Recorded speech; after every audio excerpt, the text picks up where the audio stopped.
it's going. Okay. Let's do this again.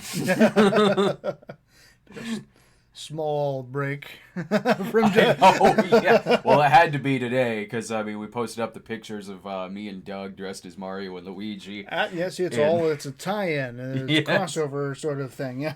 That'll be coming up for you on Wednesday. Yeah, we were... we'd been busy since last time. Or honestly, more so you. Well, you've been producing content. I've been working on a movie. It's all the same. I have, but between you editing the movie and the newborn baby and anything, if between the two of us, one of us has had time to play a few hours of Mario 64, it's probably me. Yeah, probably, yeah. So maybe just a little bit, but yeah. Yeah, it's like, well, this isn't even the first time since we've done this that I've played Mario 64. I actually played through it several times since then. Not really. I was waiting until today to get to the attic levels. Those are the ones that are about the biggest pain in the ass. So if you don't remember what we did before with this, and we would like to continue. We would like to continue making this like a regular thing on Saturdays, where it's a super chat stream like the other Super Mario 64 videos were, where if you want your comments or questions or anything like that read, just contribute over to the super chat, and we'll do our best. And I'll try not to be too distracted, considering we'll be playing stuff like Rainbow Road and all of those levels. All right, let me go ahead and pop it up. All right, here we go.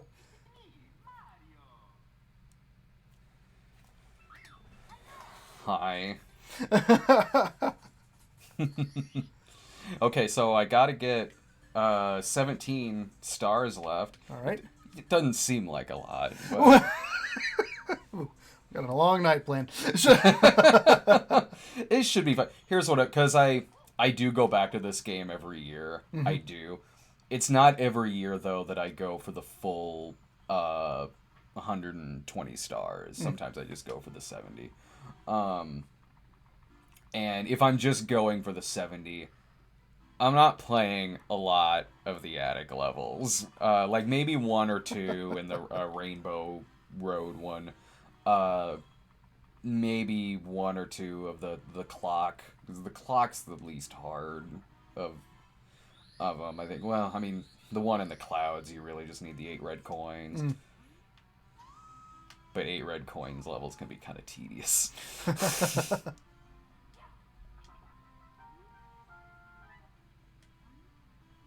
Oh, well, maybe this will be easier than I thought.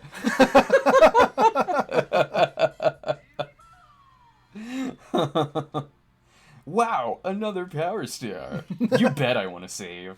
Alright, let me get I'll just get the magic carpet shit out of the way first.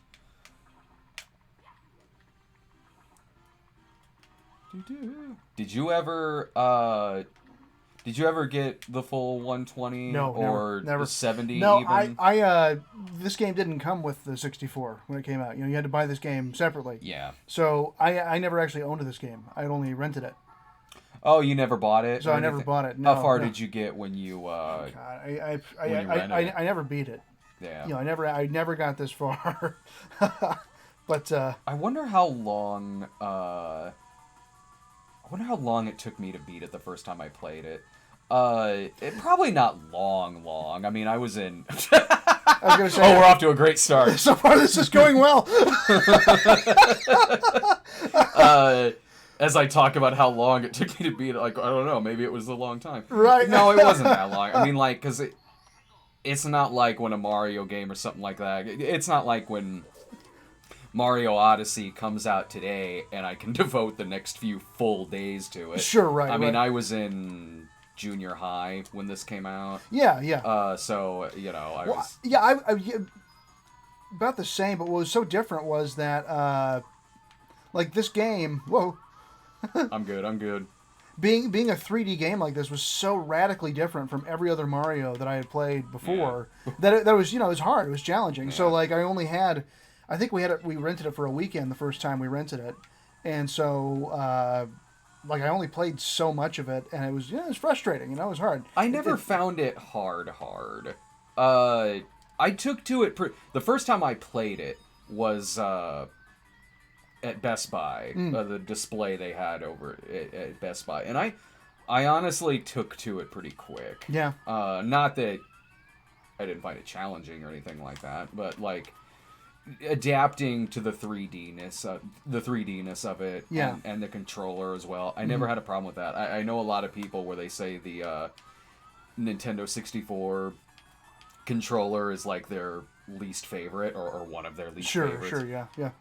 I never had that problem. I always took to the N64 controller really, really well, and always liked it. Oh shit! I think I fucked myself. Uh-oh. Let's see. Okay, I can go over here.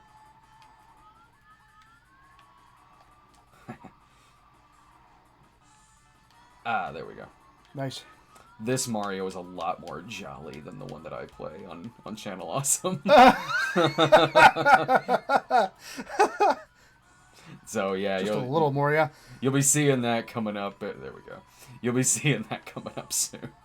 All right. It looks like we got a super chat question. We did get a super chat question, yes, and it's referring to the video we released about Batman the Serial. Oh. So yeah, Flame Inc. Live. Thank you so much for the contribution. Yeah, thank you. It says, can you go into detail as to why Doug wanted to eat uber old cereal? And his father looked like he liked it. Are you trying to poison them? Barney didn't like it. None of us liked it. But I mean, like, if any one of us was gonna be cool about not liking it, it's Barney Walker, who was in the military. Like, Batman's cereal's gonna bring him down.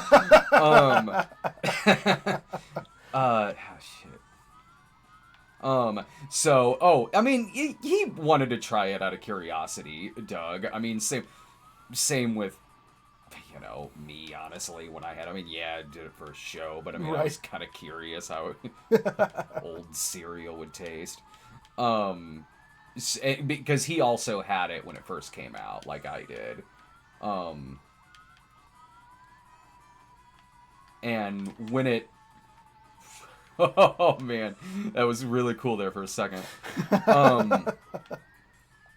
So Doug had it when it first came out, like I did. And if you didn't have it when it first came out, as you can tell by looking at it, it's like Captain Crunch. Yeah, it's maybe a little sweeter. But it was like Captain Crunch. It was good. I really liked the Ralston cereals a lot. Like, they did the Ghostbusters ones I really, really liked. And with the Ghostbusters cereal, I'm hard-pressed to think if there's, like, an equivalent of that. I mean, it was, like, shapes of the no symbol, and the marshmallows were ghosts. It wasn't like it tasted like Lucky Charms or something that. Everyone talks about, like, how they try to make things healthier nowadays. Sure, like right. School lunches, even down to having like different. Not that I guess a lot of people probably get them, but even healthier options at a fast food joint. Sure. Yeah. Well, but there's a lot more consciousness. You're right, consciousness about like saying that, oh, this is made with whole grain.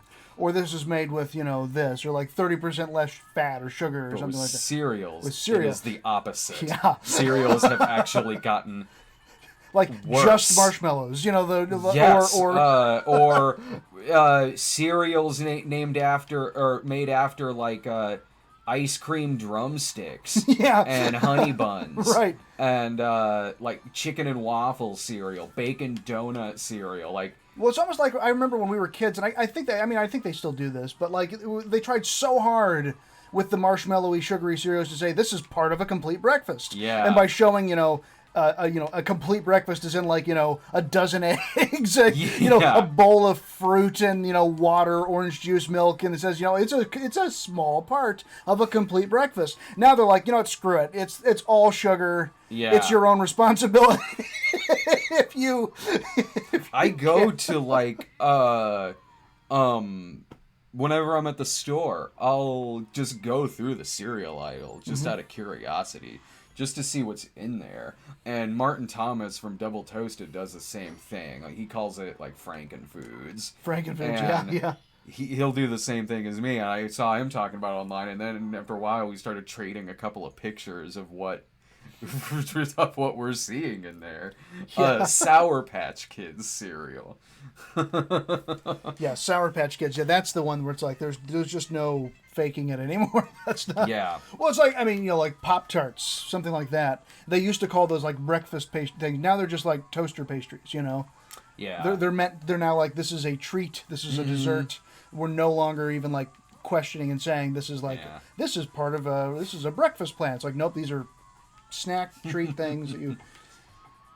Doug had a gift for me though. He gave me he had a can of new Coke there for me. That's right. It was a new can of new Coke, so it wasn't expired or anything like that. So new Coke I think is actually pretty good, but It's Pepsi. yeah, Right, exactly. that's So if you basically- like Pepsi, you'll right. like it. If you like Pepsi or RC, you'll like it.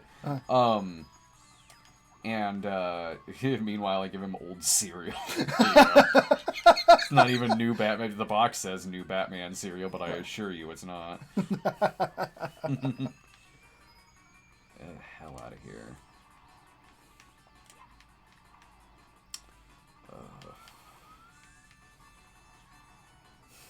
Man, I'm just quickly reminded of why I skipped this shit. I don't know who has it worse, me playing through. This is one of my favorite video games of all time, but the attic levels aren't my favorite. Right. But I'm like, who has it worse right now? Me playing through the damn rainbow level, or you watching me play? Well, through as I said before, like, I never beat the game, so really, like, this is all new. This to is me. all new. This is all new. I've never seen any of this before. Yeah. So Maybe we should do GoldenEye next. GoldenEye would be fun.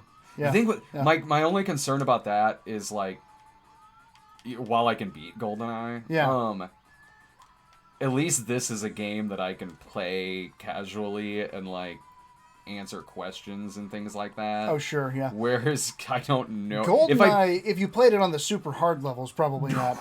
if I play it on like Agent. Yeah. then we could. Yeah, we could just play through and yeah. But then I won't get to the Aztec or the Egyptian levels. Right. We'd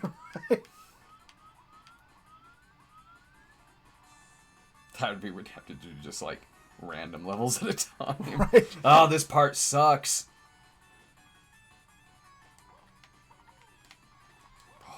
Whew, lucky. No, it's gonna come back down again. Like, that's. I'm a Mario's glasses half empty kind of person. Oh, great job, Brad. Yeah, okay. Right, yeah. Just you wait.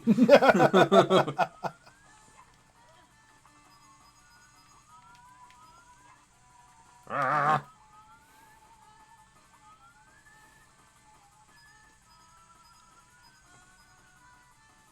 Whoa. Steady does it. Easy girl. Easy Mario. Oh, Woo! woo! There you go. That may be that may be one of the only times I fully escape getting burned. Usually I end up getting burned by that, and I just have to quickly jump so fast to keep from falling off of the damn rug. Excellent. I honestly thought that would take me a few more times. Do it in style. That's right. Red coins. Ugh.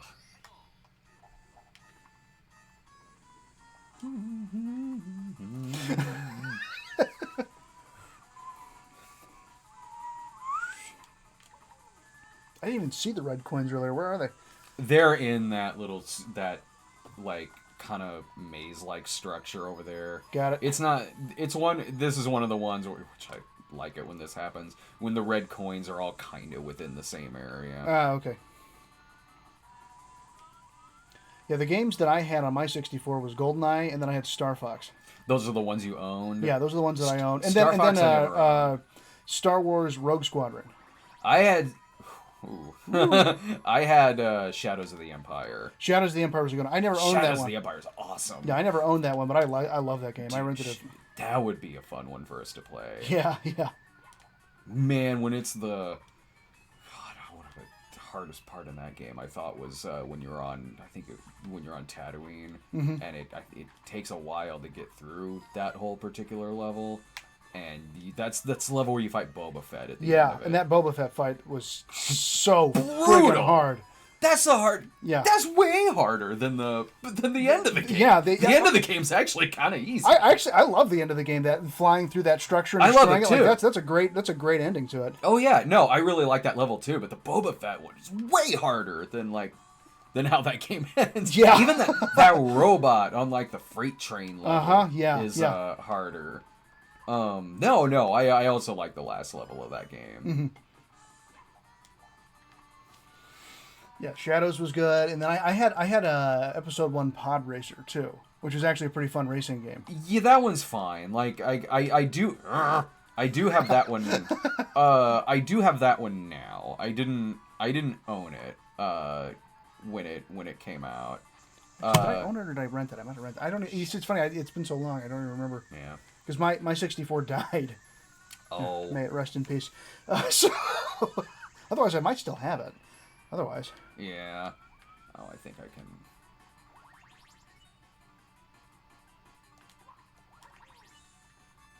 can. This part's tricky because the blue coins all go up to the top and.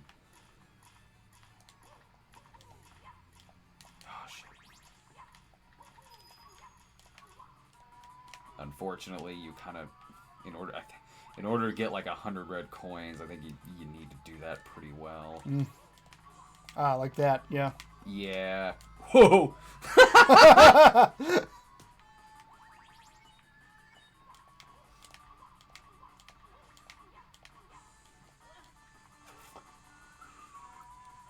Sup, asshole. You know what I probably will need the cannon later.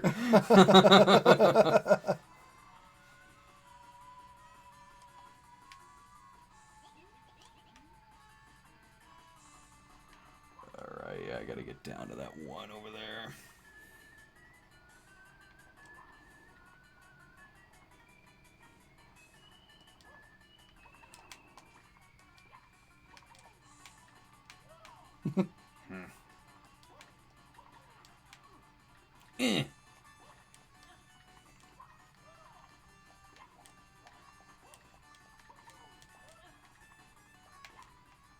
Woo! Nice. And then falls off the whole thing. Then I would be like, it's gonna be a long night, man. Right. If I somehow figured out a way to do that. Oh, yeah, what... Okay, so the ones I had... The main ones I had, back when, they were still making 64 games. This, of course. This, Shadows of the Empire, I got when they first came out, when the 64 first came out. And I had Turok. I had Turok 1 and 2. Oh, I remember Turok, the dinosaur hunter game. Yeah. Yeah, Turok 1 and 2 I had. Never beat them because they're pretty hard. But Turok 1 and 2 are fun to just go around and shoot shit. Sure, like, right, they were games where I would play and I'd be like, I'm not really playing this with the intent of beating it. Because, again, it's kind of hard. Right. Like a damn labyrinth. But right. They were fun to play, especially if you had the codes. I had when the South Park game came out. I had that. Oh yeah. Okay, what is this one again? Swinging in the brute. Okay. I know there's one with those triangles over there. There's one right there. I might just go ahead and just pick.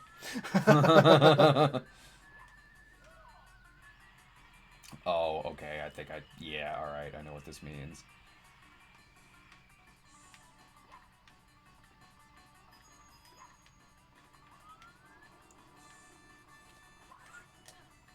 Any other ones in the super chat? Nothing yet. Any questions or comments? Feel free to contribute over to the super chat. Oh, that's right. Yeah, this thing. So we can talk more about eating old cereal, having Doug eat old cereal. Right. So we, when we did that old cereal video, the one with all of us trying the old Batman cereal, that was when we shot the crossover last weekend on the That Darn Cat remake. Yeah. And where is it? Oh, okay. So we had a little bit of a break because like they were setting up for some other stuff, and Malcolm always does behind the scenes on their videos, and right beforehand he shot us all trying new Coke. So that'll probably be on like their behind the scenes videos. Oh right, yeah. So when it was all of us standing around and we had the new Coke, and then I go, do you want to just get it? Because I wanted to shoot the Batman cereal thing to put over on my channel. And I go, while we're all still standing around here together, do you want to do the Batman one? And they're like, yeah, totally. And Doug goes like, two triangles, okay. He said, he goes, we got plenty of time because we started an hour earlier than anticipated, so we were making good on schedule. Right. It's always a bizarre thing on any shoot to be like, oh hey, we're ahead of schedule. I mean, it's great. No, it's good. It's good planning, and so yeah, they know what they're doing. So you find it a lot on like a set where it's like, you know, someone's standing there holding the camera. Sure. Like whenever I'm directing something, or you know, directing something like the clipless reviews or things like that. Yeah. It's on those. It's easy to kind of plan to where like you overshoot when you think it's gonna end just to be safe. Right. Because I mean that is the case in anything that I make. I kind of anticipate the worst. Yeah. In Disco, we had 12 hours to shoot in That's that right. discotheque. Yeah. And I knew I could do it. I wasn't worried about that. Doug was scared. Yeah. He was like, I don't know how he's going to pull this off. But it took him like an hour to be like, oh, okay, shit. Whoa. It took him like an hour to be like, oh, okay, he'll be fine. Fuck that up. Yeah, it took me, I don't know, 8 or 9 hours, I think, to shoot all the discotheque scenes in that movie. Okay, so here's a funny super chat question, also from Flame Inc. Live. Flame Inc. Live said, do you have an insurance case in case you die on Brad tries? Try the jagged metal crustio. It's tearing up my insides. That was a regular crustio. It's poison. Now that's an 80s cereal. Yeah. My wife gets all of the food. Right, yeah, she gets all. Lloyd gets all of the money. That's right. It's specifically written in the will. Yeah. Technically, the cats own the house. You'll be their tenants. What is that from? The Simpsons. That's right. Yes. Where it was the flashback episode. That's right. Yeah.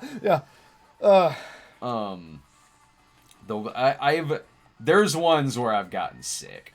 Yeah. The one was an energy drink, because energy drinks upset my stomach anyway. Mm-hmm. So it's not even that the energy drink was bad. It was just that like it was energy drink, which right there already upsets my stomach, and also mixed in with the canned witch. Oh sure, yeah. On there, that definitely upset my stomach. And I got a little sick after that. I got sick after the Reggie bar. Really sick. Fuck. Woo. Um, Safe. yeah, shit. I gotta be careful.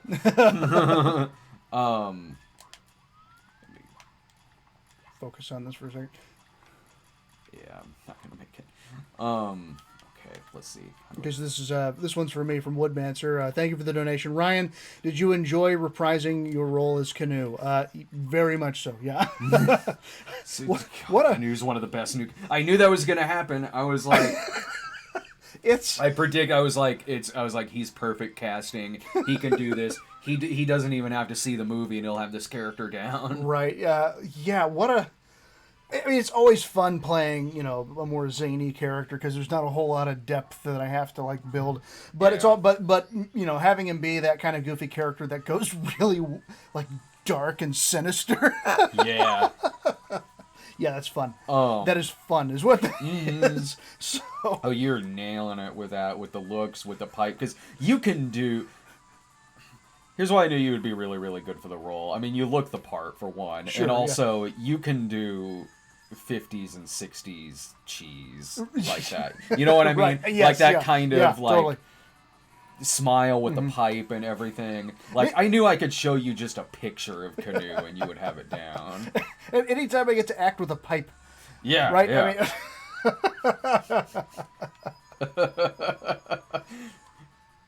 Oh fuck! Oh, yep. Remember when we used to play The Sims? Like this was back when it was Sims Living Large, and we all had ourselves on there, and the one for you was like it was like a tweed jacket. For some reason, an inspector hat and a pipe. Right. Well, he had the pipe because it was it was all together. The hat was part of the pipe. Yeah. So, but yes, I had a pipe. So picturing me with a pipe is always pretty easy. So I remember when I had a Hitler sim. Yes, I remember this. The Hitler sim. Oh my god. And there was this is Sims Living Large, so years ago. And I had the Hitler sim, and it was just a skin, right. It wasn't like so. When you stand in front of the mirror on, they could practice a speech. Yeah, it says practice speech, so it's a sim that looks like Hitler. It's like and like then if you do that for a while and you get your points, it pops up the little kind of achievement and quirky saying about it. And the one that it did for Hitler said it was just a coincidence it said this, but it said like you're on your way to making your own new national anthem.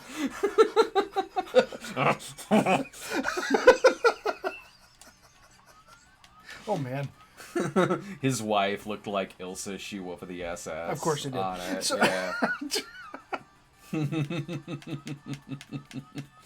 I miss that game. It was The Sims was something I loved and had to give up because I knew it would take up too much of my time. Right. Yeah. Because there's still. I mean, I think it's up to Sims 4 now. Is it really? I mean, like, because I had Sims 2. Yeah. But I never was able to get into it because it's a time suck. I mean, it's a fun game. It's great. It's super fun. it's super addictive. Yeah, and it's funny. You can just realize, oh wow, I've spent the entire day. Boy howdy. Coming up with ways to kill these poor Sims. I got it. We set the fire. Let's make the fireworks go off, and we take the doors out of the room. I remember playing that, talking about those type of things in the game, and then having a friend of mine who's a writer say, if you spent as much time writing screenplays about people being stuck in a room with fire, you'd make a hell of a lot more money as a screenwriter than you would just playing this game. I'm like, yeah, it's too much work. It's more fun than this.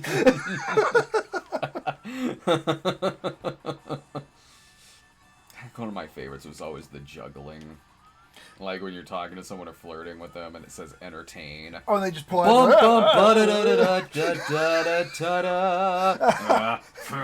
Boo. Boo. Boo. I remember because one of the more popular ways, or one of the fastest ways to kill somebody was to put them in the pool and then take the ladder out. And then I remember in the description of because they have some canned Sims that are just part of the neighborhood. Yeah. And in Sims 2, one of the biographies of one of the Sims was after she lost her father during that mysterious pool ladder incident.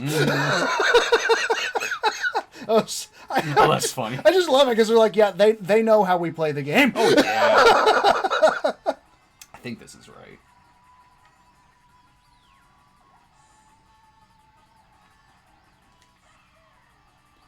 Woo.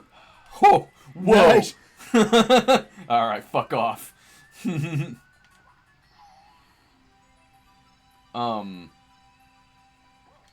I remember playing it, and like when I was anything that would make them go, huh, huh, like the chemistry set, Yeah, like, yeah. Huh. Like turns them into the Hulk or invisible or something. And I remember looking through the telescope and the aliens come down and That's take right, him. yeah. I didn't know that was gonna happen, so I'm like, am I dead? Like, is he coming back? I don't think they did. They do it after did they? like a couple of days, and they just fall back to Earth and on the ground. Flame Ink Live, Sims movie, horror, romance, comedy, thriller. I remember actually that it was optioned for a movie a while ago. Yeah. I mean, obviously they probably had. I mean, the Sims is. Where would you go with it to make it into a movie? I mean, obviously they've had the exact same problem. That's why we haven't seen a Sims movie. Is probably because there's what. It's just you either have to be just about regular people for some reason, which, or it have to be in some way some type of like dystopian horror type of thing of they're real people but they don't know they're in a video game, or somehow somebody gets sucked into a video game and they. It's that Matthew McConaughey movie Serenity.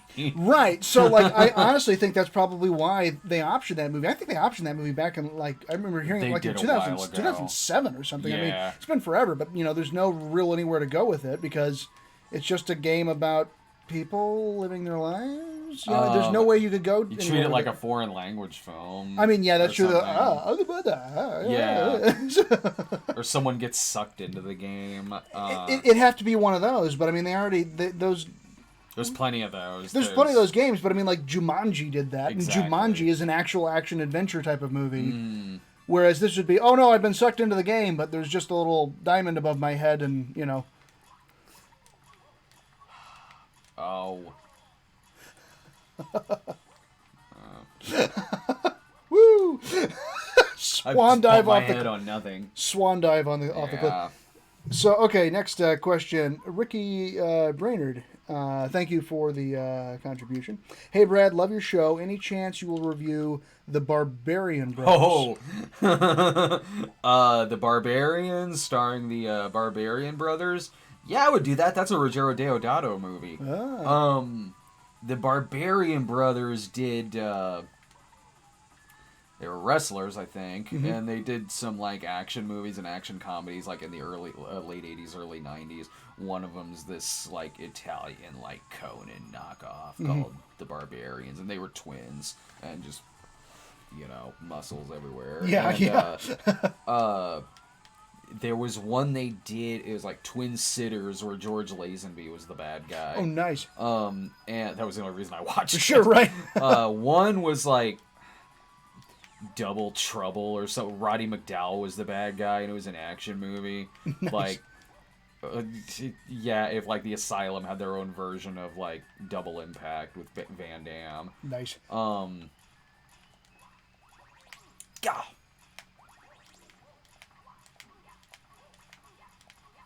Oh, so friggin' close. Yeah. Let me go back down and get an extra life and jump off. That's right. Let me get a life and then kill myself. Yeah.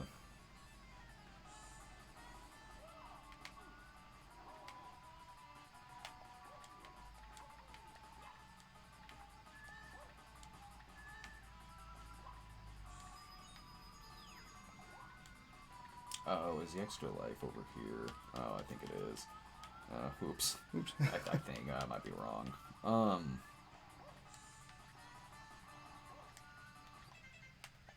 Exit. Yeah. All right. This is too much.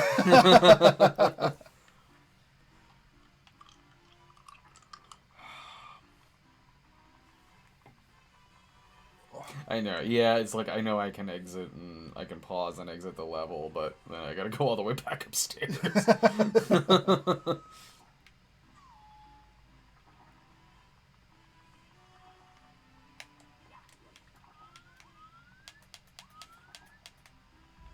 The Barbarian Brothers were in a deleted scene in Natural Born Killers. Really? Yeah, nice. It was like because Mickey and Mallory Knox, they were like bodybuilders, and Mickey and Mallory Knox like took their legs. Oh, nice. They're being interviewed and talking about how it like changed their life for the better, and now they love Mickey and Mallory Knox. I think they interviewed Oliver Stone. He said something like, "Yeah, I got rid of that scene because like." They weren't that good. Just something like that. I saw the scene. I thought they were fine. Flame Inc. Live again. Could you do a review on Stay Turned? Stay Turned? Oh, Stay Tuned. With John Ritter. That's a great underrated movie. That's Stay Tuned. Yeah, you're right. It is the 92 where John Ritter gets pulled into his TV and has to survive Jeffrey Jones and his killer TV shows. Yeah, you know what? it's just... Yeah. Oh, you son of a bitch. Mario, no. Mamma mia. You know, I've seen Stay Tuned. It's been a very long time since I've seen it. My favorite John Ritter I think movie. I saw it on a TV, something, maybe HBO or something. Yeah. But yeah. I hate this level.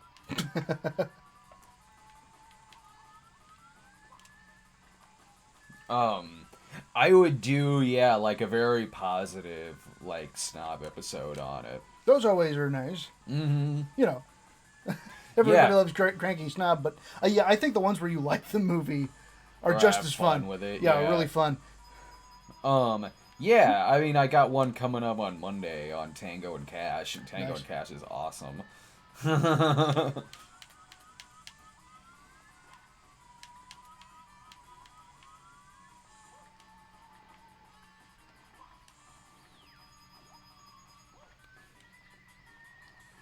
God, eat a pile of shit.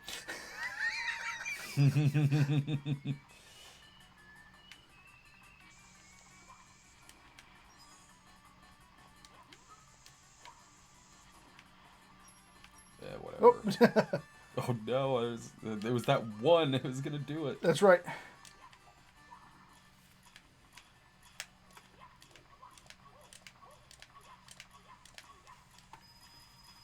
Thank God. There we go. Okay, I should be able to do this now. I hope so. I'm gonna mess this up somehow.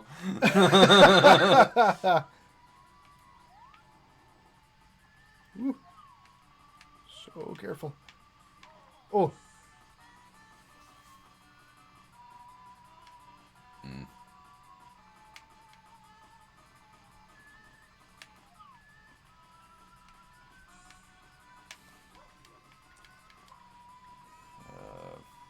I should get the red coins. I don't want to have to be like however many down and have to travel all the way back here for the damn red coins. Right.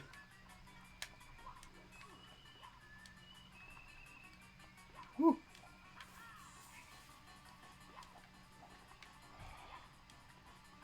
So does this whole playthrough we've been doing. Does it make you want to play this game? No, honestly, I'm fine. Yeah. You know, I love it. It's a great game, and like I want to get for my daughter. I want to get her the Nintendo Switch. Yeah. Because she's been wanting to play video games, and I have the Xbox One, but she has a hard time holding the controller. Yeah. So like she's so like the Switch has these really cool little small controllers, which are really good for small hands.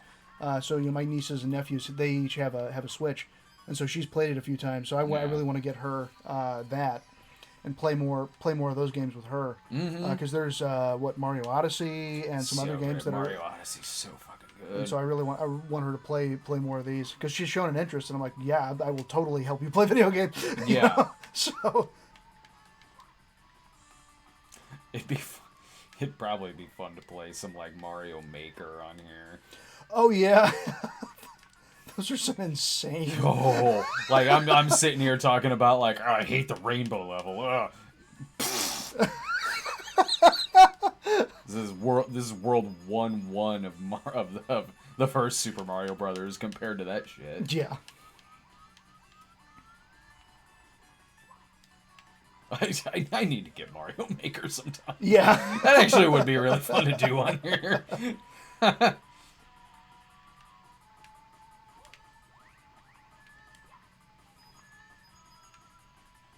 Don't fuck with me. Oh.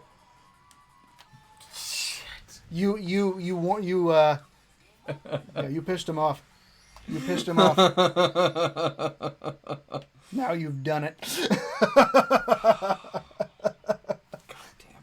You know what? I'm gonna do another level for a while.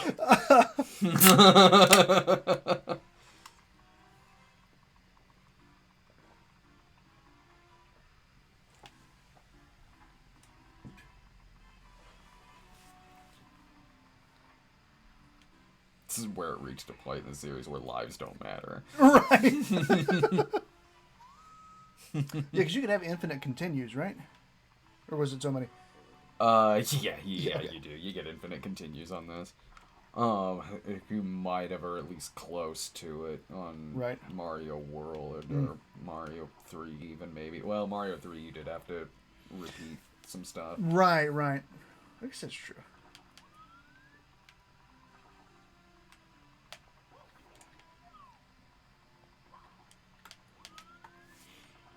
So, Harrison Lane, thank you so much for the contribution.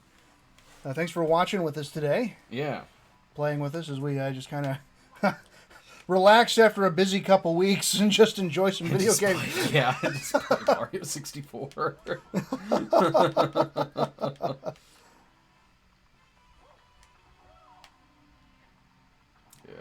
this one for pet. It's just, you just got to get the coins. That's all. I mean, it's still a pain in the ass, but I needed to not look at that carpet for a while.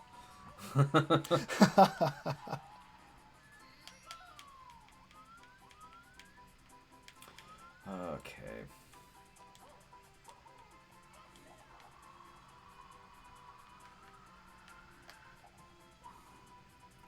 This is one that I don't always go to this level.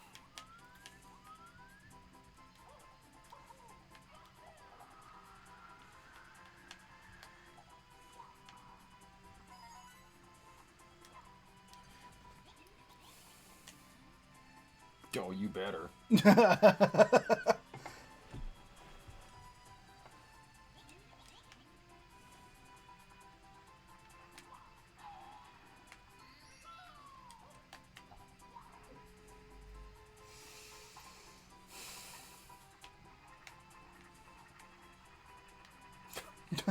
Sure.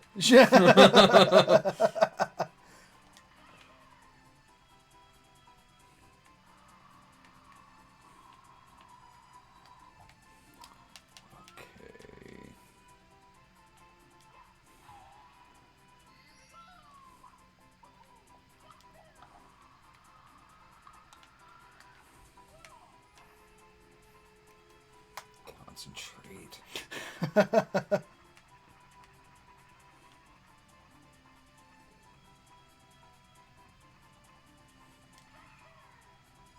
Oh no!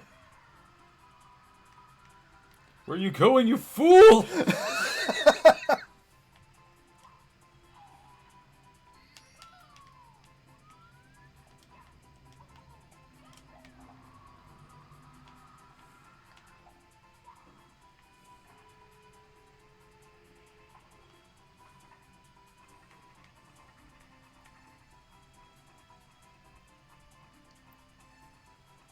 And there we go.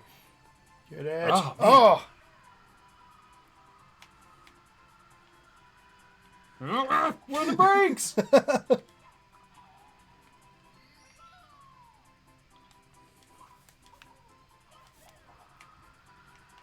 Whoa. Oh god. Too far. Settle down there, Tiger.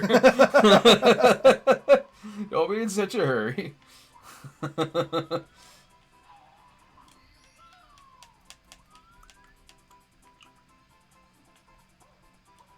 Hope somebody's watching this right now going, are they going to get to the movie review? Right, yeah, exactly. What movie are they reviewing right now? I don't get it. It's like they're just watching a video game. Yeah, we'll get to Hobbs and Shaw in a second.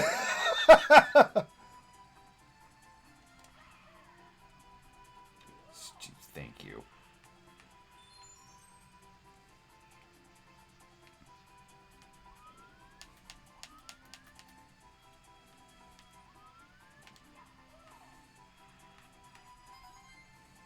No!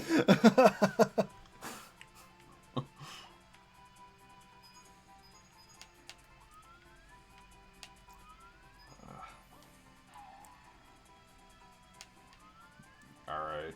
Did you miss it? It'll be back. I don't want to risk that damn thing going away when I'm flying. There.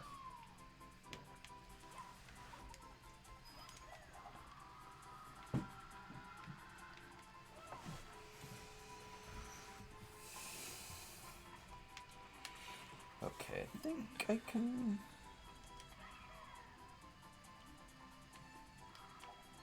Nice. Excellent.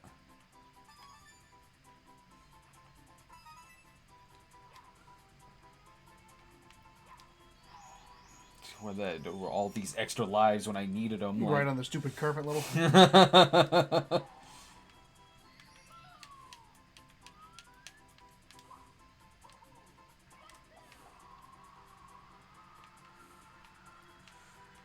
Woo! Woo! Nice. Get it? Damn! That's close. Nice. Oh, of course it's all the way up there. There you go.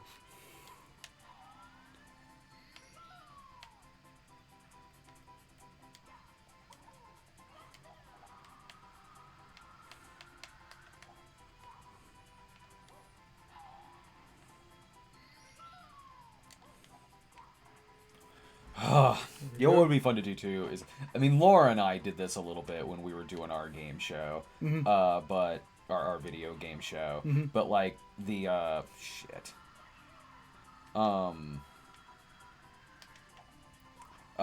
like the old like game show NES games. Like, Oh yeah. win, lose, or draw and shit like that. Those are always fun to do. Like Double Dare or something.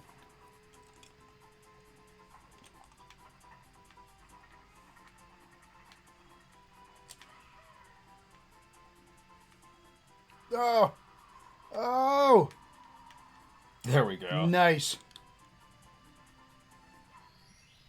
And then the shy guy comes along and kicks my ass off. Show you to mess with the shy guy.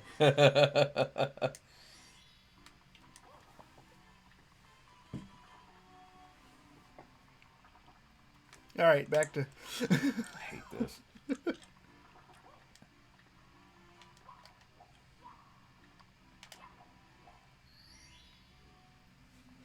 There've been people talking a lot about Superman 64.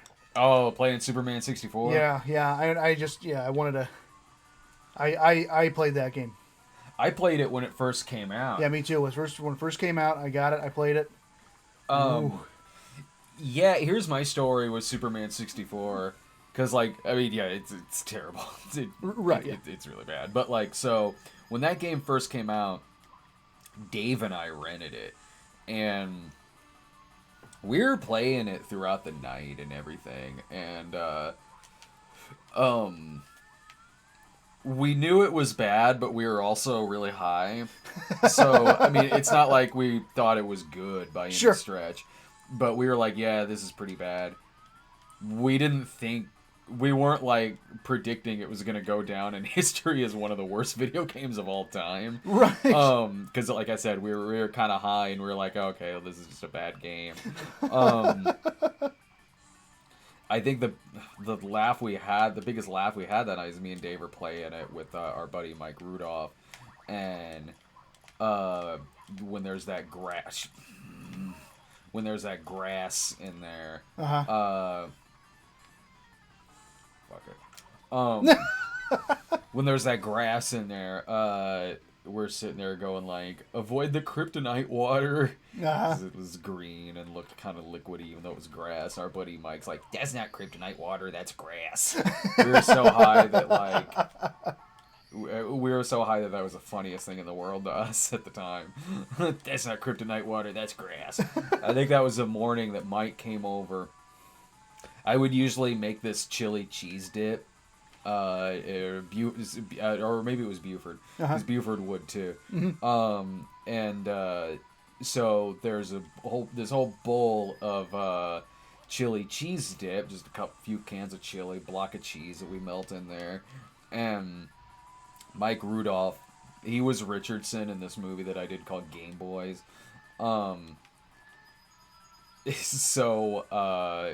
He comes over, and the room's kind of dark because we're in the basement. It's morning, but we didn't have the lights on or anything. Yeah.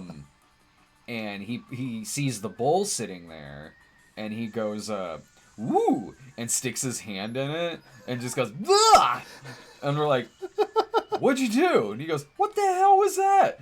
We're like, it's like chili cheese dip. What'd you think it was? He's like, I don't know, I thought it was caramel corn. I think our high maybe came back a little bit after he said, motherfucker. Our high might have come back a little bit after he said that. Save some of those lives this time around. Yeah, I'm gonna go do a couple in the clock.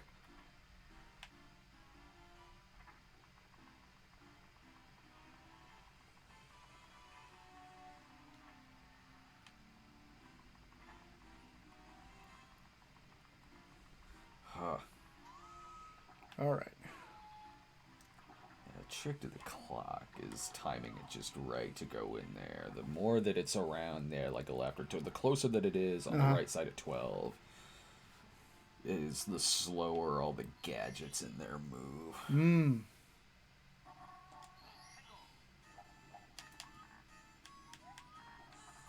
Roll into the cage, alright. I think this is one where I would just keep going on whatever star I found. Alright, there we go. Yeah.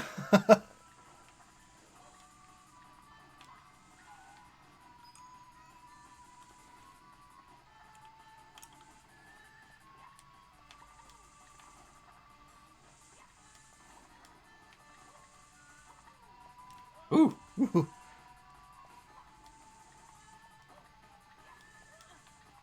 Like, if you time it just at the 12 on there, like, none of these gadgets or gears move or anything. Really? Yeah. Interesting. That's really helpful when you're getting the 8 red coins. Yeah.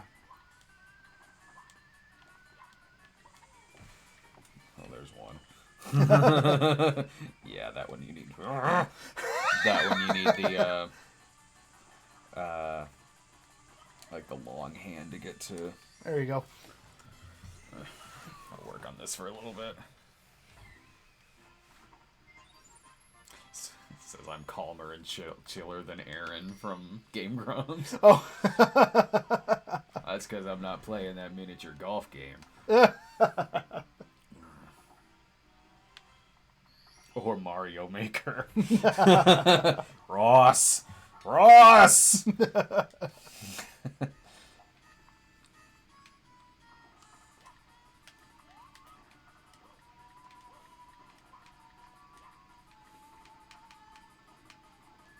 So what have you been doing with your free time? Or I don't have do you any free have, time. do you have much free time? I don't have free time. I've got 2 kids at home. Yeah. School hasn't started yet, so my eldest daughter's not back at school.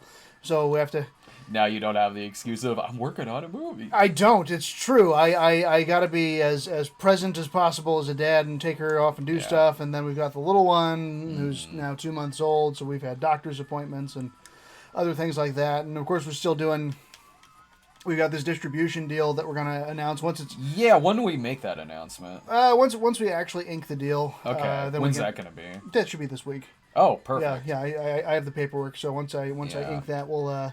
So I've been working on that and some other just miscellaneous stuff for this movie and the site. So like not a ton of work, but it's also like. Yeah, it's funny because I'm thinking like, hey, the movie's done. I have free time, but like, no, I haven't had any free time. Yeah.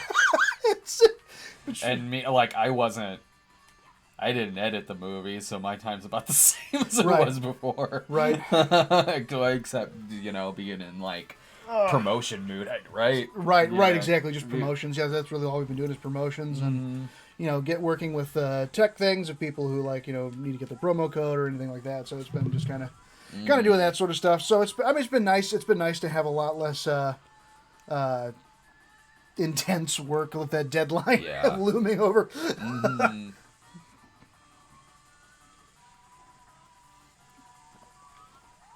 Yeah. I've been really happy with the reviews of the movie too, and how much people are really digging it. Yeah, me too. I'm really pleased. So it's been great. Mm-hmm. Yeah, ink the deal refers to signing the contract. In case that sounds funny. Oh yeah, we're gonna have. Yeah, we've got a contract that we've been offered to do a distribution deal for the movie. Yeah. So I've been sent that, and I'm gonna do a. Oh no, that means they're gonna be super fast. I think it is. Yeah. Okay. Okay. Well, it should be interesting. It's like, well, I won't be going for the red coins on this one.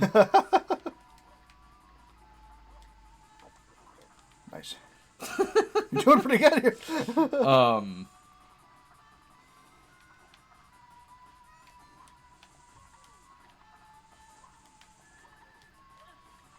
Yeah, they are going really fast. Yeah. Look at it like I'm really gonna try for all those red coins down here. Right. Yeah. Screw that. Ah. Woo.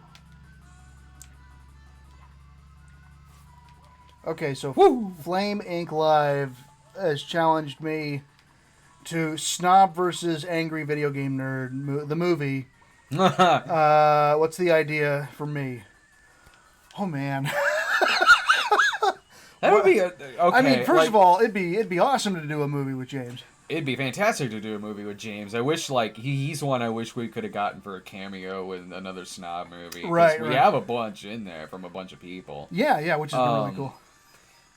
That would almost have to be like one of those like fake things, like with the fake Snob movie. Yeah, right. In another Cinema Snob movie, because the whole feud thing is Doug and James's thing with the critic versus versus feud. Exactly. So it'd be hard because your movie snob is not the same as the standard YouTube review snob. Yeah. I mean it effectively is, but it's kind of a different sort of thing. So coming up with a situation for why Craig Golightly would end up meeting and see, that'd be the thing, dude. So I guess we have to go different scenarios. Would it be actually like the angry video game nerd as he is, and like that's his actual persona, who he always is, sort of a thing, or is it a similar situation of it's James and he's the angry video game nerd,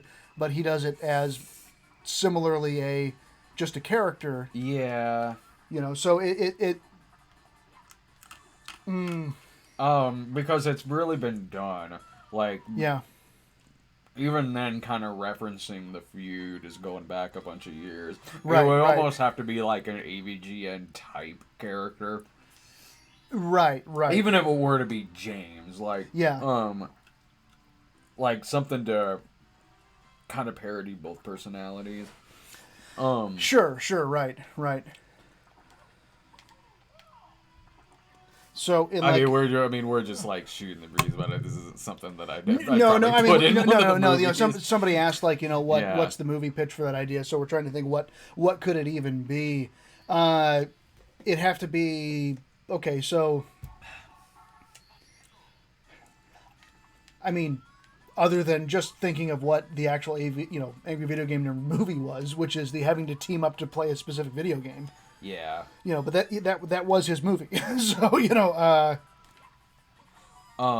yeah, it's hard just because movie the Cinema Snob movies have been about parodying the culture, well, and specific styles of movies. Yeah. So yeah. So his brand is very much the brand of video games. Mm-hmm. So it either have to be video game movie. I don't know. That's not as good. I don't know. That's a hard one. If I ever did like I've said a few times, if I ever wrote a third one, it would be like it would be like a 3D haunted house thing. Sure, where they're making a movie and something like that.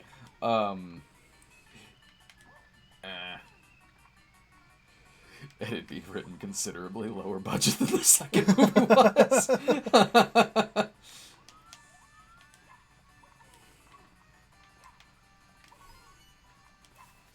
So I don't know. That's an interesting question. You know what? If we can make the connection with James, maybe we will. I'd love to work with James. Yeah. I mean, we did like that video store episode together. He's just one of the sweetest guys that you'll meet. He's a great dude. Really fun to shoot the shit with him on the Looney Tunes rental reviews and the Video Store Memories rental reviews. Big horror movie guy. Yeah. It's just great shooting the shit with him about different horror flicks. So the 70s and 80s ones, really underrated ones. Yeah, I mean, I like, and it's the same with Jesus Bro, too, where I like reaching out to different people that I haven't worked with before on a lot of these movies, too. Especially the second Snob movie, having all of those voice cameos in there. It's kind of the same philosophy I had when I was doing the Lloyd animated series, where since it was like voice work and things like that, I was able to reach out to different people who, it'd be hard to bring them here. Right, yeah, totally. Yeah. Jeremy from Cinema Sins, Matt Zion from Reckless Eating. It was great having all those guys in the movie. Corey and Martin from Double Toasted. Sammy from Double Toasted.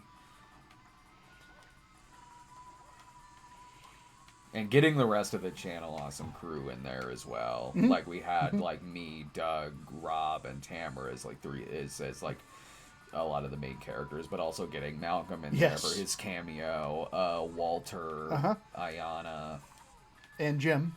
Jim, yeah. So, yeah, Farad. Of course, yes. Barney is in there as a cameo, voice cameo. Yeah.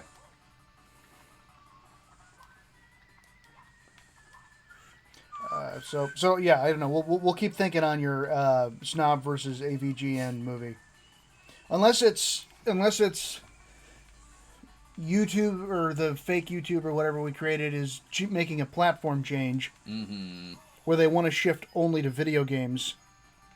It's not a bad idea. Like they're put in a position where they have to review things they have no expertise in. Right. Like so he's the one leading the charge to change the platform. Yeah. And the Snob is trying to fight back.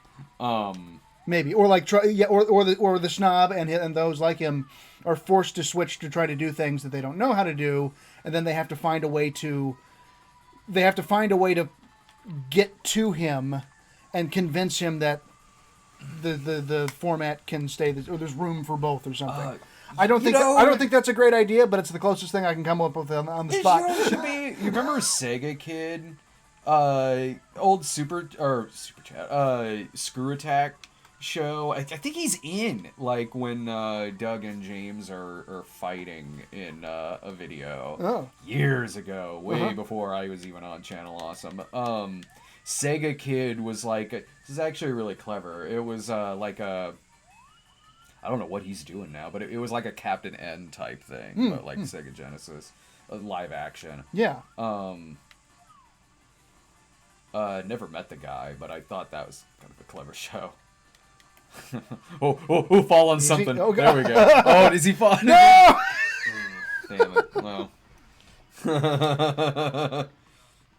All right, so there was another question that came in after that. Okay, okay. From Movie Squad, were the characters in another Cinema Snob movie based on any particular YouTubers?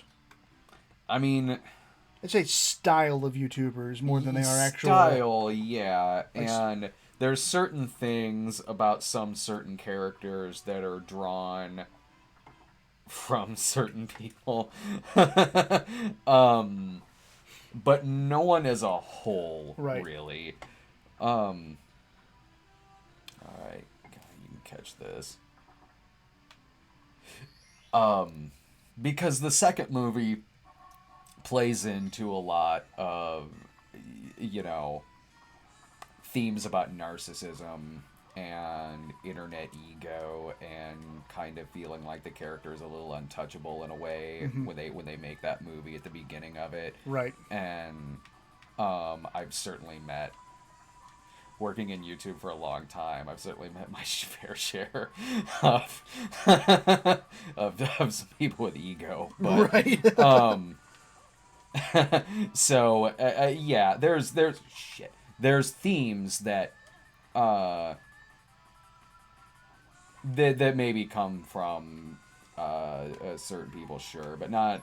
I wouldn't say like a character as a whole, really, off the top of my head. I mean, that's what I felt. It felt like, as we were putting it together, that this wasn't like, oh, well, clearly this person is this guy, or this this person shows exactly what this person did. And it's like, no, it's more like just what I've experienced from just watching particular YouTube and certain people and certain traits that you run into. Mm-hmm. And a lot of it's just traits of celebrity in general, Yeah. So, but made weirder in the world where YouTube exists. Yeah. So, but there was also, I just saw from Mac Daddy Nook, really don't have a question, just wanted to support the show. All right. Thank you. Thank you very so much. You've got to look this up. I did I watch it with? Were you there when we watched this with Rob? Where, okay, so on there's extra lives on here where the 1-up mushroom just follows you. Oh, yeah. Like you'll get it and it just goes right towards you. And they made this challenge on Game Grumps where it's like trying to on areas where that kind of mushroom is, to try to escape it for as long as you can while getting the 8 red coins. It's funny because the stupid thing will pop up and just honestly kind of scare the shit out of you.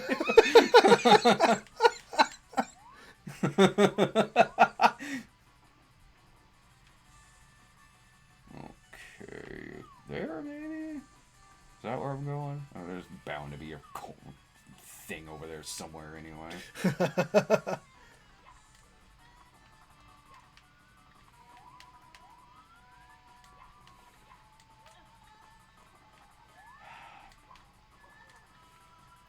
Yeah, see? Yep, there it was. There it was. Yep, you're right.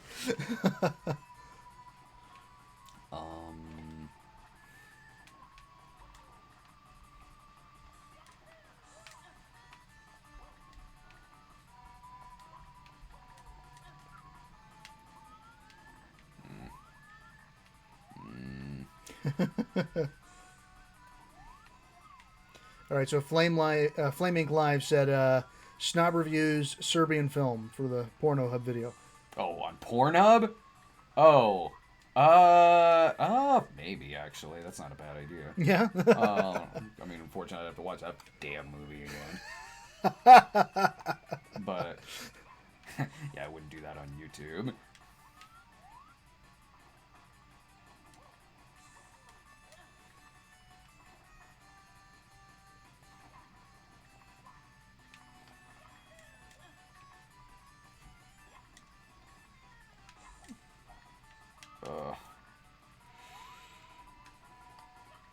Woo. Would have been great if there was a star in there. Yeah. Like, well, I got that one, I guess. Right, so you gotta land on that thing down there, right? Yeah. Wait, no, that one The over one there. right Yeah, down yeah, there, yeah, yeah. Nervous?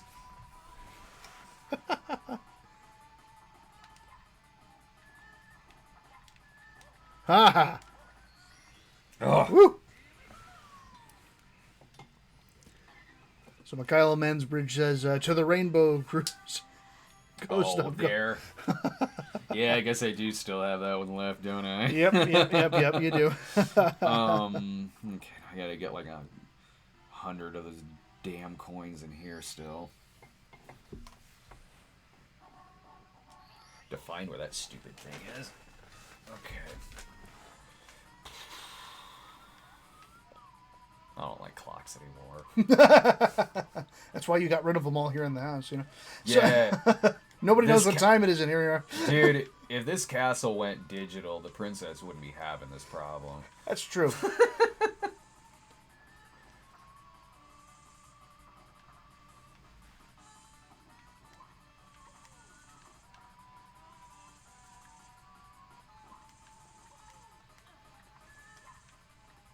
You gonna go see the Talking Dog movie this weekend for the show? Yeah, I'm afraid I have to. So, you got time, because, like, I'm pretty sure I'm going up to, I'll have to double check, but I'm also in, I mean, the big crossover on the That Darn Cat remakes coming up Wednesday. Yeah. With me and Doug, but I do have a small part in another video that they're doing, and I want to say that scene's getting shot, like, Friday. Okay. So I got time to figure out when I have to do that one. I'm going to have to double check, because there's like 4 movies that come out this weekend. Right. We had it easy for a few weeks, or it was just like one for like 3 weeks. There was like The Lion King, and then Once Upon a Time in Hollywood, and then just Hobbs and Shaw last weekend. But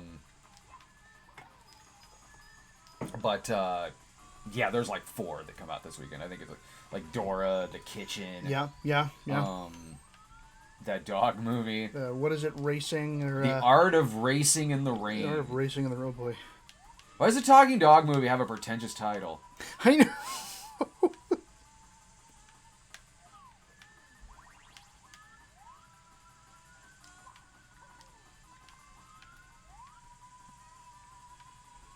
Is it there? Oh, I think it's all the way up there.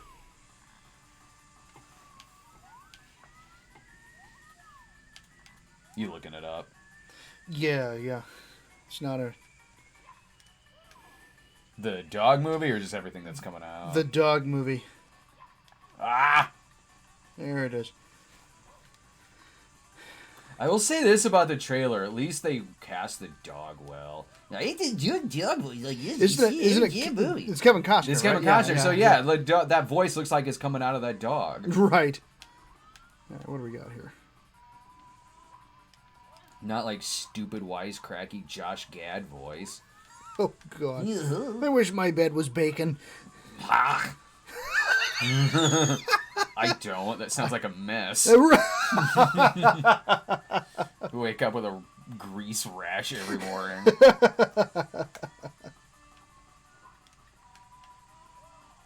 Ooh,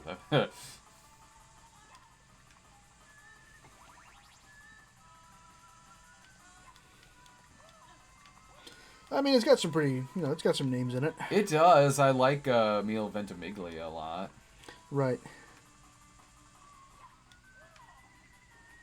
Someone him being in this movie with the talking dog, someone was smoking a lot of weed and just going, dude, what if Jess from Gilmore Girls like partnered with a talking dog? Sold. Done. Easy boy. Whew. Man. Am I even going the right way?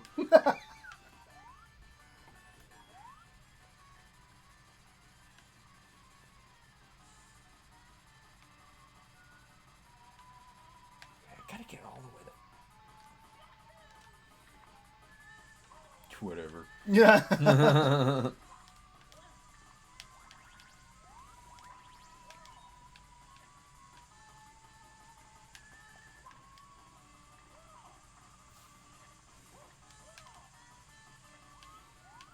Think about the clock level is like you can like fall, but have a chance of like, oh, I might be okay. So this proved my theory.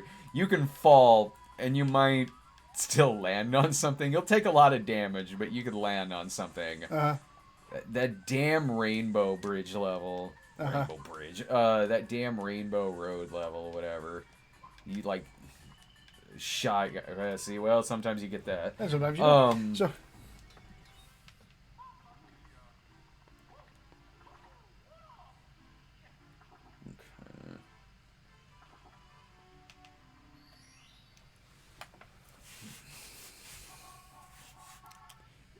Adam Grunther, worst dog, Josh Gad or Bryce Dallas Howard. Okay, so we saw. Yeah, I've seen both of those movies. Who did you think? They were both bad, and the thing is that honestly, like, I mean, objectively, like, I like Bryce Dallas Howard, and like I've actually, I mean, I saw him in New York when he was playing Book of Mormon. Yeah. So like I got to see him as he came out the stage door. He took a picture with us. Oh. So like I like Josh Gad objectively, you know. So objectively, like, I have no problem with either of them as actors, but for the dog voices, I didn't like either of them. Yeah, because it's just, you know, in those, especially the serious roles, the I'm a happy dog, you know, the I wish my bed was bacon. It's like, oh. Honestly, I would say Josh Gad was better. I didn't like either, but the reason why I say Josh Gad was maybe better is because, as annoying as a dog voice was, and as unnecessary as both of them were, I at least got the feeling a lot of the time that Josh Gad, at least when he was reading the lines, knew the context of things. Sure. And maybe Bryce Dallas Howard did too, but there was a lot of times in Dog's Way Home where it just felt like somebody reading lines that, like, maybe they didn't really know the context of a lot of how it was going to be used. I would say that too, and that, yeah, her dog voice was just always that same kind of super happy. I'm a dog, and this is my dog stuff. This is the dog. You said go home. I like playing go home. Yeah. So that dumb dog. Right, that dog was way dumber too. That entire movie was that dog's fault. Yes. So that wasn't evil people doing stuff to the dog. No, the dog did all of that to herself. So,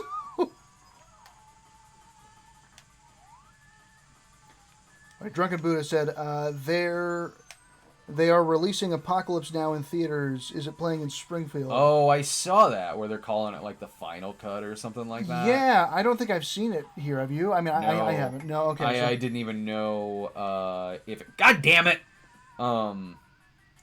I didn't even know it... I saw it was something coming out, but I didn't know if it actually has gotten a limited release yet.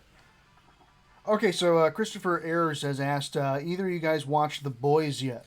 No, so I need to. So I have watched it. Oh, okay. Yeah, I finished the first season. Oh, cool. And I really liked it. Yeah, it's what I hear. I hear it's really good. Okay, so I really liked it, but I'll say this, that I actually was pretty disappointed in how the first season ended. Not that it was a bad ending, just that, like, I really wanted. I mean, it very much, like, sets up, okay, and then now here's what season 2 is going to be. Sure. Without specifically spoiling it for anybody who hasn't seen it. But I was very much like, I really wish they would have done more resolution at the end of season 1, because I was already hooked for season 2, right? But making it such a cliffhanger and such a, nothing's resolved, here comes season 2, it's like, man. Yeah. I almost, like, I'm more disappointed by that, because I would rather have had a concise season 1 with, yes, there's going to be a season 2, instead of we didn't really resolve anything. Yeah. Or maybe we resolved one or two little things, but all the big stuff is completely unresolved. So, I mean, I liked season 1. I will totally see season 2, but I kind of wish they'd, like, done a little more with it. Now, I know it's based on an actual... It's based on other... Oh, there's the one. There's... Yeah. I need to sit down and watch it, because... it's only 8 episodes, right? Right. And at first I was like... At first I was of two minds, where I was like... I want to see it because I love Carl Urban. But then I was also like, do I really need more superhero material in my life? Well, it's really... It's cool because... It hits those kind of questions of, like, superhero and celebrity. That's what I heard, and that made me really intrigued to watch it. So it changes the whole idea. It shifts the paradigm of the idea of people with super abilities Yeah. always just being heroes. And like beyond just the idea of like, oh, there's also super villains. Mm-hmm. It's like, what if Superman were a psychotic asshole?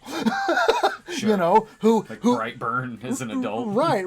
The idea that if exactly, Brightburn is an adult, but like he still has a public persona of being the good guy. Yeah. But in reality, he's a total psychopath. Yeah. It's like that character's super entertaining to watch because it's just like, holy shit, what is he gonna do next? Yeah. Sort of a thing. And then Carl Urban is just, I mean, I adore Carl Urban, and so he's really really good in the show. So, but yeah, that's one that I know. I mean, they're baiting for a sequel, for a second season. Yeah. I hope it gets one, just because I like what they did with it. But like that, yeah, the only complaint I had with it, it's not even really, I mean, specifically a complaint. It's like I wish they would have given a better punch to the end of the first season. But I think they were a little too worried about trying to make it a, we need a second season, give us a second season. Yeah. So, season 2's already confirmed. Yeah, it makes a lot of sense to me that there would be a second season. I mean, it's good. I again, totally on board. Can't wait for a second season. But yeah, it's a good one. Only 8 episodes, so and they're good. They're fun watches too. It's a fun show. Is the other piece to it. Like, it's super dark, and it is super gory. That's what I heard. I heard about one thing early on involving this, like, Flash type character. Right? Yeah, exactly. So it's yeah, it's good.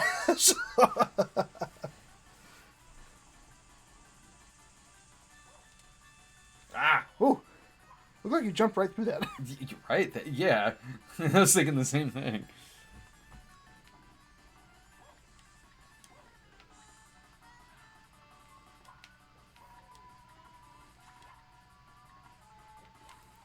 Yeah, anyone that I've seen talk about The Boys online, they've really liked it. And whenever someone didn't, I was like, I looked at who it was and was like, well, okay, you don't like anything, so I'm gonna trust you. Right.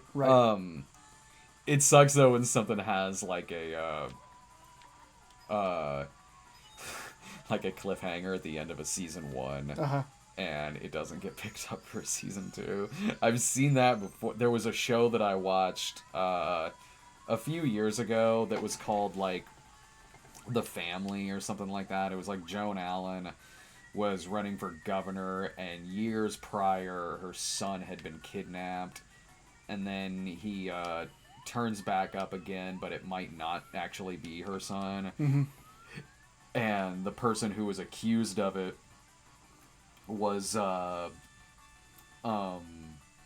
McCarthy, who was playing a pedo, and I'm like, all right, I'm kind of sold on this. And I watched it, and it was garbage, but it was fun garbage. Yeah. And it ends with a cliffhanger. I'm like, you shouldn't have done that because it didn't get picked up. Yeah. All right, so there was a super chat question from me from Flame Inc. Live. Okay, Ryan, I have Corel Video Pro X6. Should I get 2019? Okay, so that's... What do you mean that's totally for me? That's totally a question for me. I guess, I don't... No, I'm kidding. It's not. Well, no, I guess that's an editing software, right? You can respond in the normal chat, and I'll try to read your chat here, so you don't have to pay. No, dude, make him pay again. Yeah, I'll make him pay. No, but... I'm unfamiliar with it. I mean, I know there's a lot of really good editing softwares out there.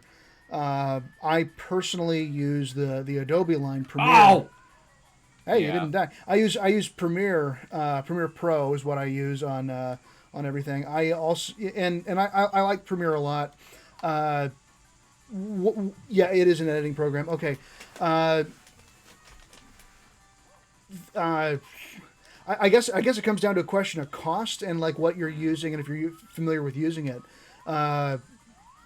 If you're really familiar with how the functionality of it and everything, then maybe it's worth getting it. And I guess it depends on how much you're wanting to put into it. Premiere, of course, you need to get Creative Cloud, and Creative Cloud, I think just a standard license is like $50 a month. Oh. So like it's kind of got to be a thing where if you're using it a lot, then I really like Premiere. And one of the things that I really like about the Adobe products is that through Creative Cloud, they have a lot of video tutorials. Mm-hmm. And then because it's such a popular editing program, there's tons of other like video tutorials all over YouTube. Yeah. So pretty much anything you want to be able to do, you're going to be able to find a tutorial that's going to be able to teach it to you. So, I mean, it really just comes down to, costs, and then if you want to be able to, continue using it. Because, I mean, I know you use Pinnacle Studio. Right? I still use Pinnacle, but I mean, the things that I edit... But that's perfectly fine. I mean, it's a perfectly good editing software for what you need if you're to do. editing, the types of Right. things that I am, it completely works for that. I mean, the reason why Premiere, or like a professional software like Premiere, is because I have all the options of outputting what I need to output for different studios. Mm-hmm. Certain like most deliveries are going to be like a QuickTime, like a ProRes Apple 422 HQ. Yeah. So like I know that I can do that, and I can get the exact settings I want through Premiere. Mm-hmm. But if you just need an H.264, MP4 that you're uploading to YouTube, there's a lot of other options that, I mean, like Pinnacle, for example, does that really well. If you're working on a PC. Or even like some more. I mean, I don't even know if what was it? It was like it's not Final Cut Pro, but like whatever the Final Cut consumer version was. We'll still be able to sort of do that sort of thing. So, or iMovie, that's what it was. iMovie. Oh yeah. If you have a Mac, I mean, iMovie's going to be able to give you some of those options as well. So if you're wanting to do more advanced things and have more options and capabilities, then if that particular program works for you. Corel Video Pro X6. I don't know. I'm going to look that up because I'm interested in what that one can do. But that's my experience. I used Final Cut 7 for years. I used Final Cut 7 from 2006. Yeah, I was going to say I remember you using Final Cut. Well, I mean,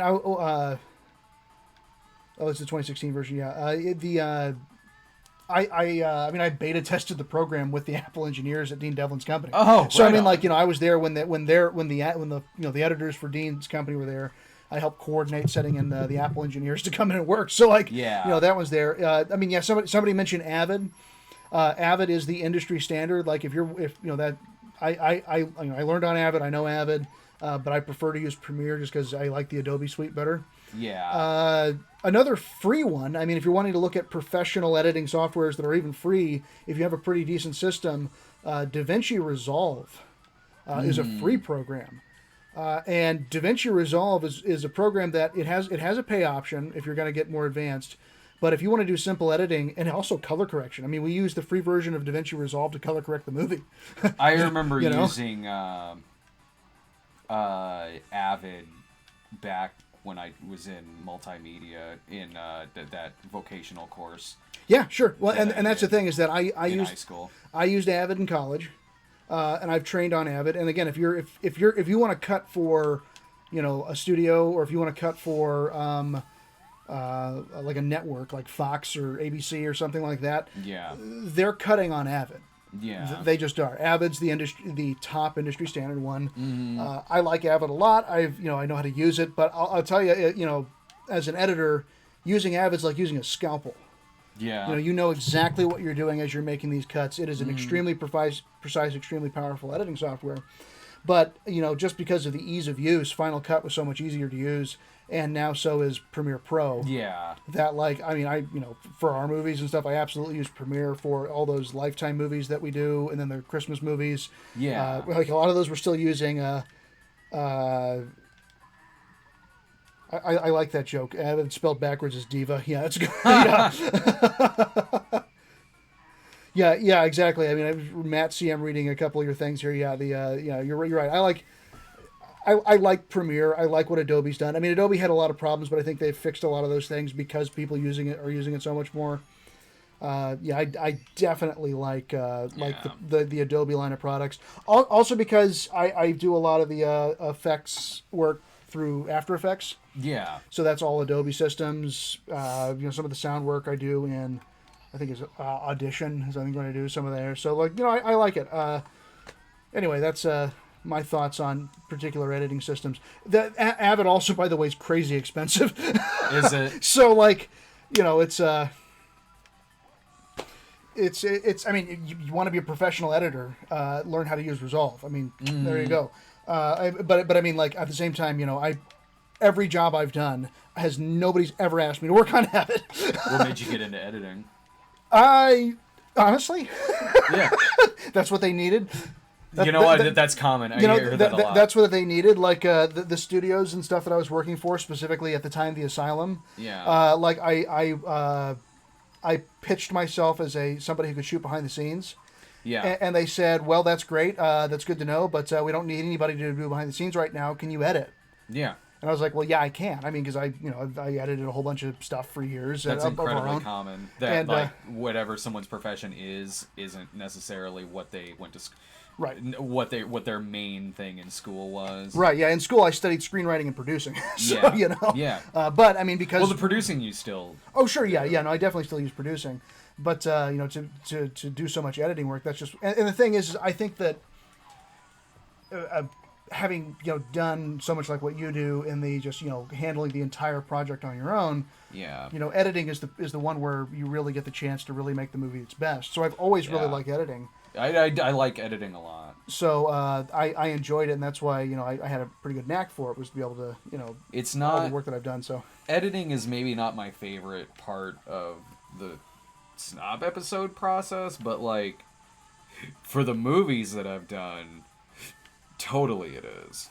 Like if I'm editing, something like Disco or one of the older movies, or like a short episode of something, then yeah, absolutely. Mm-hmm. Snob episode, I can kind of edit on autopilot. Yeah. Ugh, ass. All right.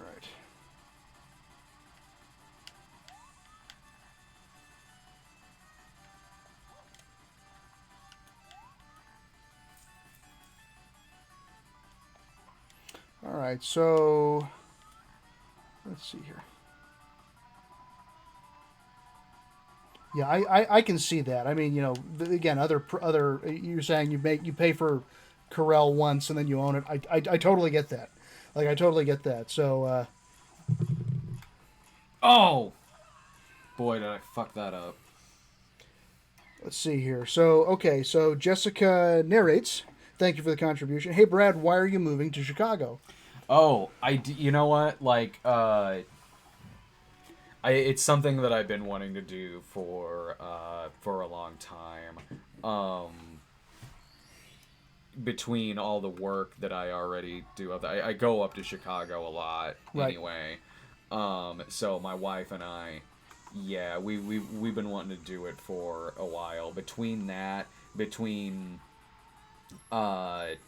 we have a lot of our friends living up there, and I always thought it would be something I would do anyway, like once, because we used to have a really big group here in Springfield that was doing, it'd be on midnight screenings and everything, and now, yeah, we still see each other and everything, but a lot of us are older now, have families and things like that, so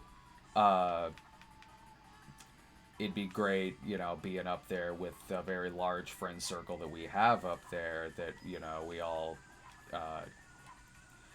get together, hang out, and do similar and we do similar things for a living, certainly. Mm-hmm. And we can all work much closer to each other living up there, me and everyone up in Chicago. But with that being said, like, I'll still be coming down here like about every month and a half or so, mm-hmm. just because I know we got a project coming up with Dave that we want to do, that we've been wanting to get off the ground for a while, and I'll be coming back down here for that, so I'll still be doing some stuff here in Springfield. It'll just kind of be treated like kind of similar to now, just instead of living here and going up to Chicago every other month, it's living in Chicago and coming back down here to Springfield, mm-hmm. Every other month. And there's there's just a lot of great opportunities up there too. It's yeah, great just- to get out of Springfield. Like it is. Yeah, The yeah. community we're going to be living in up there is amazing. You know, Laura will have more prospects with school and all of that. It's just a really, really nice community that we're going to be living in, and it's going to be it's just going to be so much better than living here in Springfield for a lot of different reasons.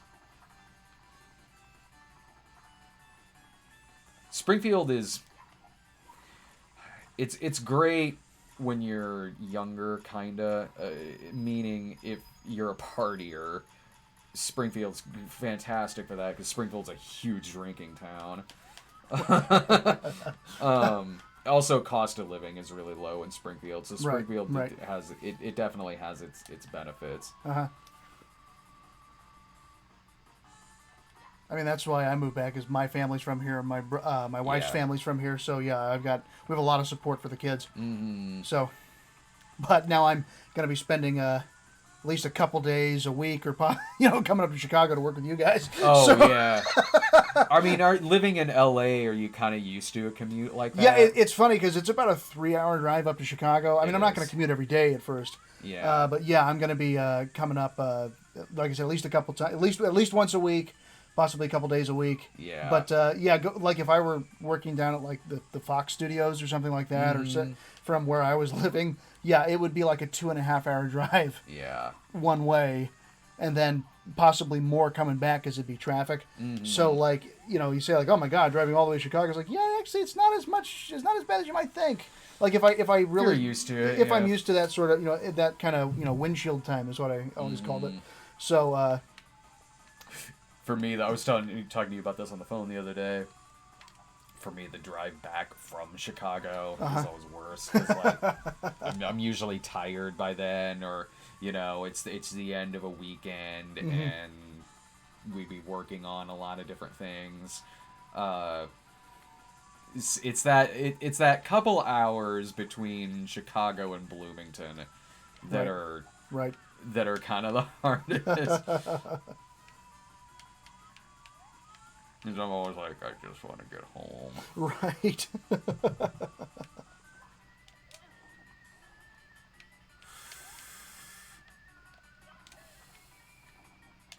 Just give me some damn coins.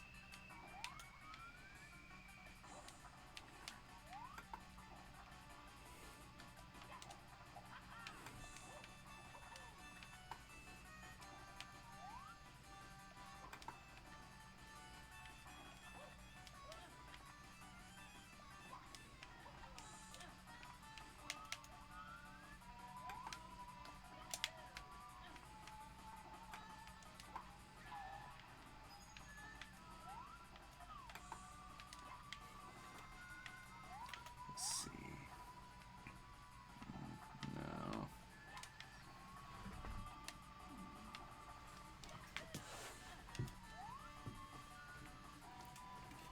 Oh, right. Now we're just sitting here watching the game. So I know as you. Yeah, and it's one of those bastard 100 coin ones.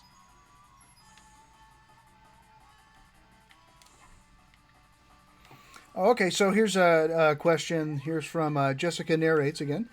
So it says, also, can you do us Canadian fans a favor and post your planned con appearances earlier and permanently on your website? Okay, That's so a good idea. that's a really good idea, yeah, so you can plan travel. And we got to figure out a way to get you international.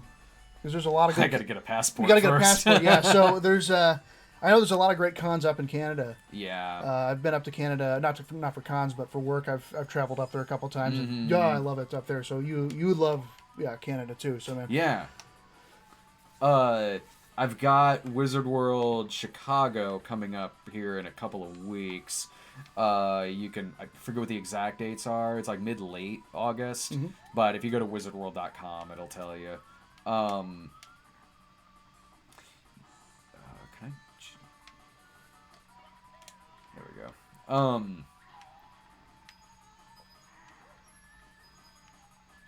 I've also got one in Grand Rapids, I think, coming up in November. So I at least got a couple coming up. I'm not sure beyond that.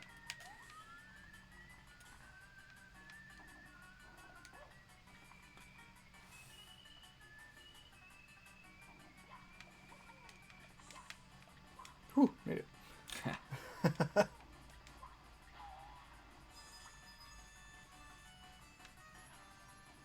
out of here with your damn fire.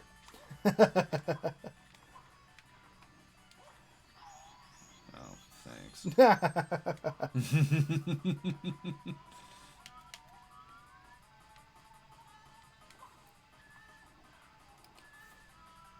Whew.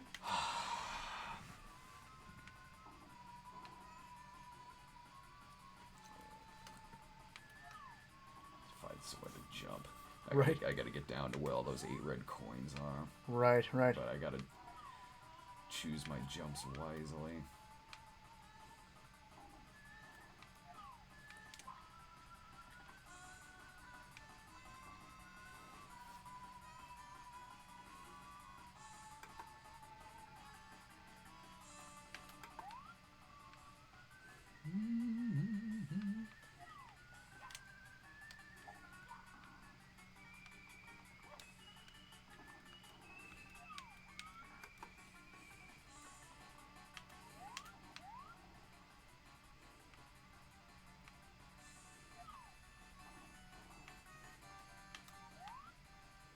This is suspenseful. I know it is. Dumbass.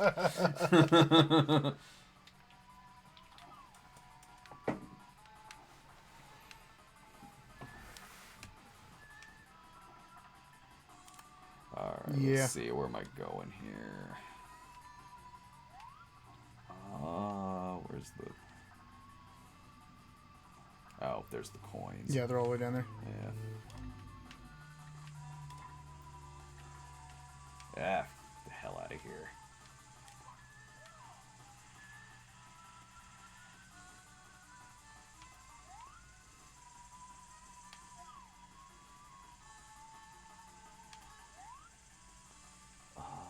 Can you? I don't think yeah, you can jump. Can you jump over I there? can.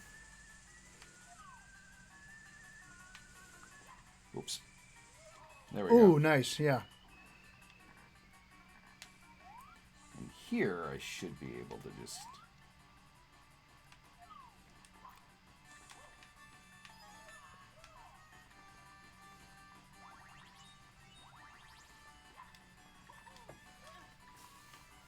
I think I'm... Yeah, it's all about just kind of... Timing that now. Well, it's kind of a drop-down thing, like going up there and... Oh, and dropping down and coming back. Okay, yeah. Yeah. I couldn't remember if I got that guy or not.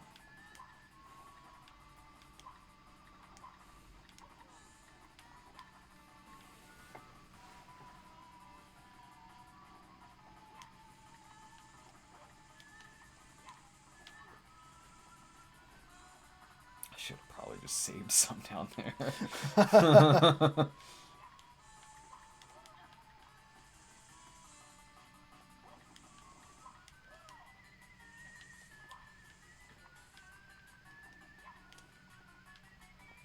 Okay.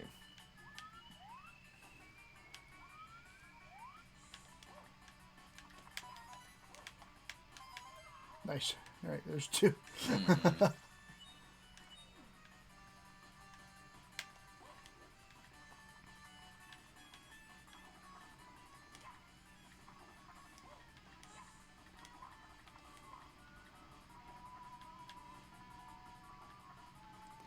My neck is killing me. Yeah. So we need big lounge chairs to be doing this in. I think that's what we had last time we were doing this. Wasn't these chairs?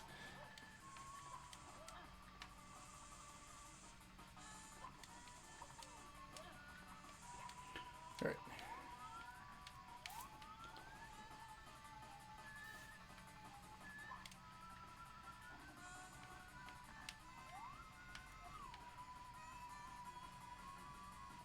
Fuck out of Jeez. here. You buy gaming chairs. Yeah, we do need gaming chairs. Yeah.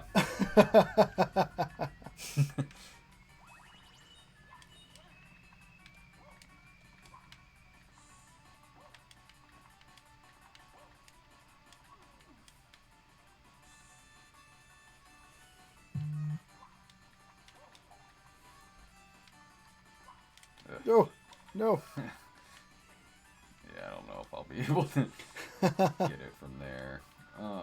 That was worth a shot, I suppose. Mm-hmm.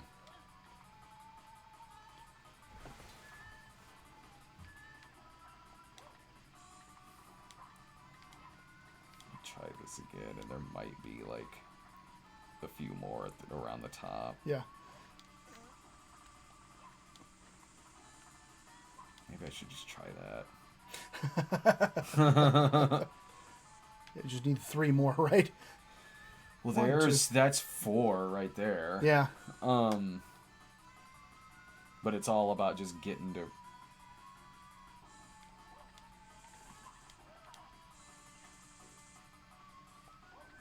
to maneuvering myself over so I can fall on all of those. Right, right.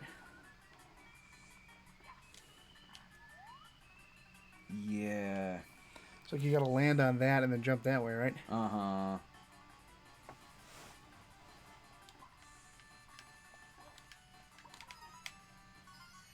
Yes. Now the trick is getting that star. yeah. I mean, I can do it. Now that's gonna be the trick, is getting that. Yeah, I gotta Out get of out of here. I think I feel them. Oh. There's Ow, going. why didn't I...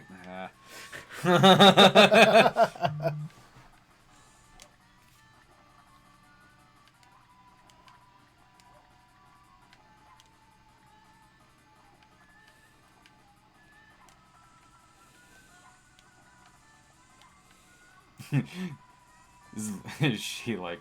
Is he done playing that stupid game yet? My wife? Yeah, no. What are you doing? I'm going to work. What are you doing? We're going to go play video games. Yeah. What the? No, honey, it's a job. I swear. I swear to God, my job is I watch Brad play video games. It's like I'm some eccentric millionaire. Right. And... I'm being paid to come in and watch Yeah. you. Yeah, it's either that Will or you be my friend? That's right, yeah. It's either that or you hunt people for sport. You know Yeah.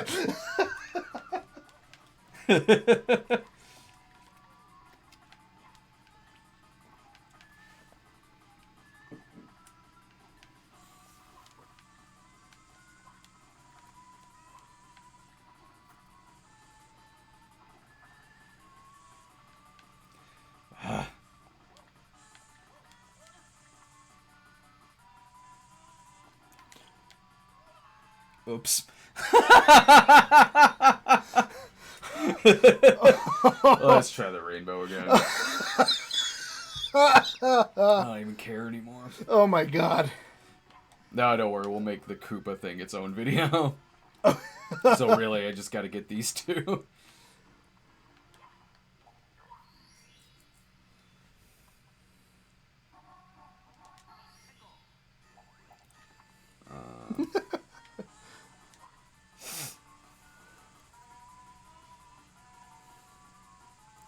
I'll just contain my rage. Right.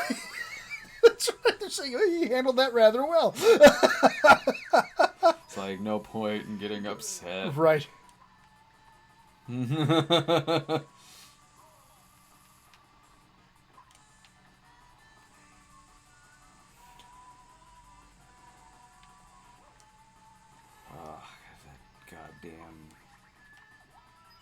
Those goddamn blue coins. Yeah.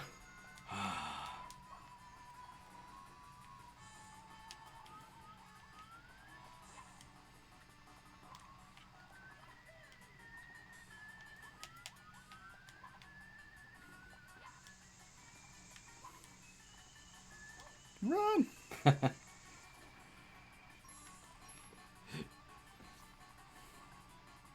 Thank you, who really cares for the Hey, yeah. Thank you so much. Contribution.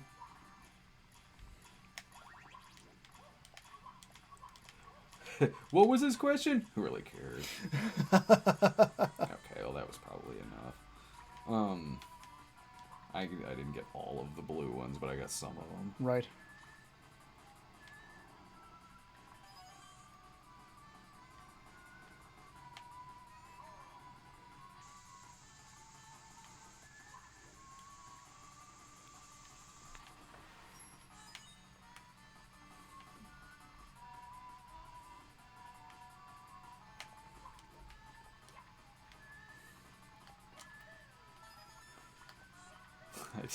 I like that way he handled that well. Yeah. Get up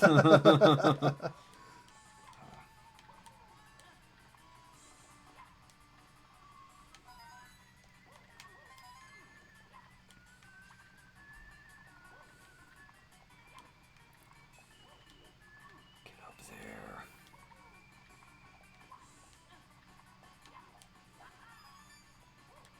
We dropped down on viewers in there, so there's people that are like, you know what, I gotta get to bed. Right, yeah, no, I understand everybody.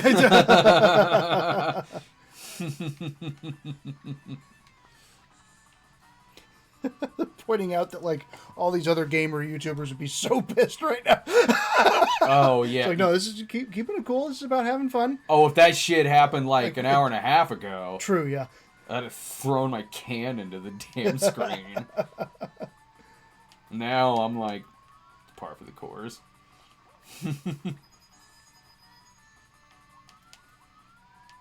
Where can I go to get the most? Here, I think.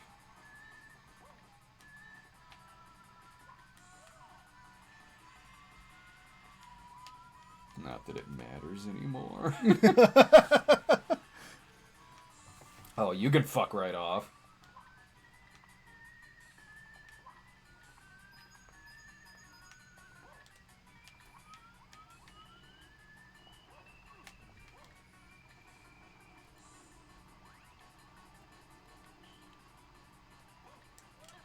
Yeah, get up here, you son of a bitch.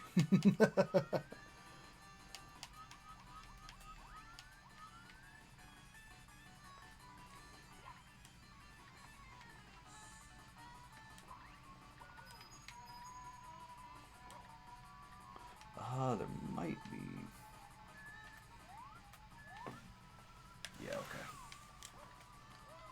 Ah, you get back up there, Mario. I don't need that. You know what? I'm not even gonna take it. Right. I don't even want it. I don't even want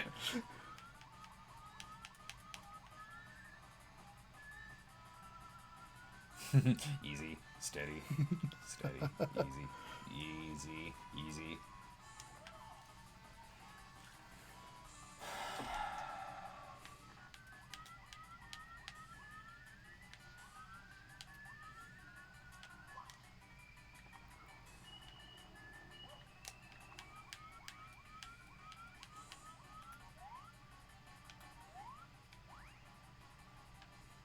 Oh yeah, okay. I want to go up there. Are there 45? Are there 35 coins up there? Maybe. Watch and find out. Right, yeah, exactly, yeah. That's the fun.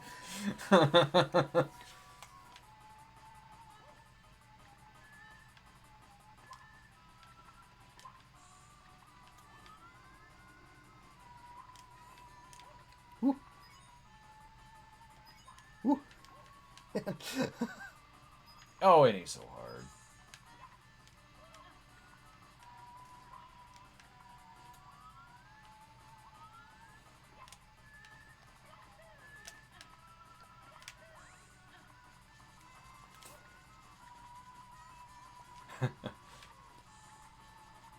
What are you doing? Right. Just die.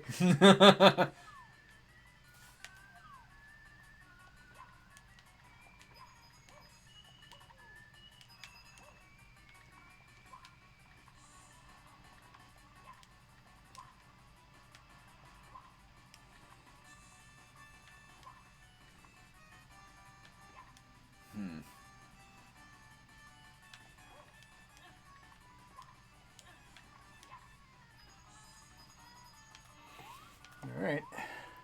There's nothing over there. I don't know if there's anything over there either. Oh, nothing. It's just alerting me HQ is about to start. Oh, gotcha. Yeah. Hang on, guys. We're going to take a quick trivia break here. Oops. Uh-oh. I died. Well, then there's that. Back to the clock.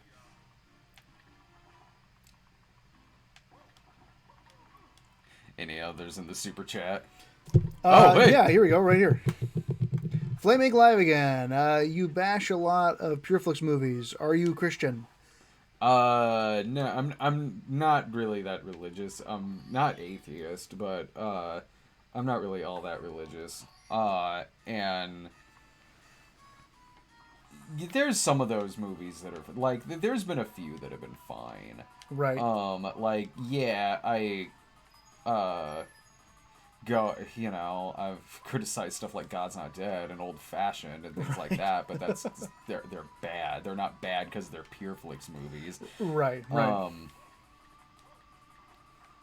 Yeah, and I think that's kind of our principal thought. Even like when we were making Jesus Bro. Yeah. Like it was less like we want to make fun of religion and anything. It's always about the movies. The movies are just not very well made movies. Mm. And if you want to get a message across, I mean, your message can be anything from it being supporting Christianity to supporting whatever the heck you want. Mm-hmm. It's when you do it in a terrible ham-fisted way like a lot of the PureFlix movies does, it's ripe for parody. Yeah. So, yeah, it absolutely is. Oops, my ass. My ass. Okay, so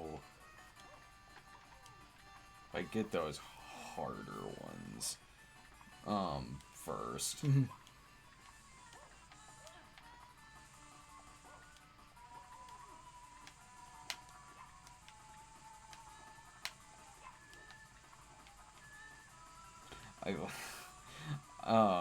I love it when I get I'll still get comments like every day on the Passion of the Christ episode. Oh yeah. And it's always like it's always stuff like, oh, these two loser atheists or something like that. And I always love responding with, I'm not an atheist. Yeah, well, shut up. Shut up, that's what. If you want a good laugh, go look at the comments on that review that we did on The Least of These. Oh, yeah. Yeah, that movie's got some die-hard fans. Amazing, like, because that hardcore. A lot of... Least of These, that was that one from India, right? Yes. Yeah, okay. And I think a lot of the people commenting are, like, maybe... They're kind of writing in broken English a little bit. Okay, so... So, look at some of those. Those are, like, that's a gold mine over there. Like, a lot of things like, I can't believe you're laughing at this tragedy that happened. Like, no, we're not laughing at how bad this movie is. It's a terrible movie, and in the review we talk about all the time, like, this should be ripe for an incredible movie. Yeah. Like, what actually happened to these people, and like, the things that, like, that totally is like a really compelling story of what happened to this missionary and his family. Like, it's horrifying, but this movie's terrible. It was so bad. It was so inept. Oh, man. Yes, I know HQ. It really wants you to know that game's starting. That's really, I gotta go check that out, because that's always good for a smile, is watching people bash us through the comments. It's on a movie like that. I know, right? There's been some funny, there's been some pretty funny, like, negative comments about another Cinema Snob movie. By and large, it's, like, really, really positive. Uh-huh. And then there's some pretty funny ones that, like, once I saw something about, like, it's a comedy that isn't funny. And at first I'm like, yeah, okay, fair. Like, I mean, I disagree. I think it's very funny, but Right. like, I it's mean, like, well, humor okay. is subjective, of Yeah. course. You know. But then the person says it's a comedy that's not funny, and it's a horror movie that isn't scary. Like, okay, if you think we were trying to be scary with this movie, then I'm not sure you know comedy either. Right. Oh, what did one say? That's fun. That's fun. One said like, God damn it. One said something like, Brad is obviously just a bitter, cynical, angry man. Like, actually, my life's pretty great. Thank you. Yeah. I've got an amazing wife, and I'm sitting here playing video games Right, for yeah. my job. Exactly. My life's pretty good. I Yeah, got nothing to be angry about. Bitter, angry, cynical man. A bastard person! You son of a bitch! Thanks for watching the movie. Yeah, thanks for watching. Thanks for watching.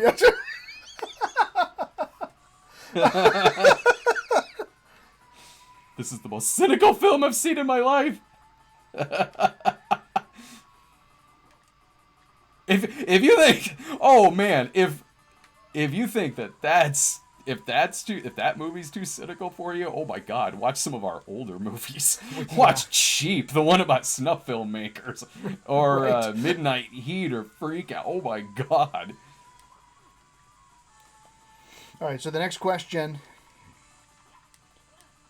Marwan Al Mansouri. Thank you for the donation. Sorry if I butchered your name. Very sorry. Best and worst video game adaptation. So yeah, that's a good question because that's a.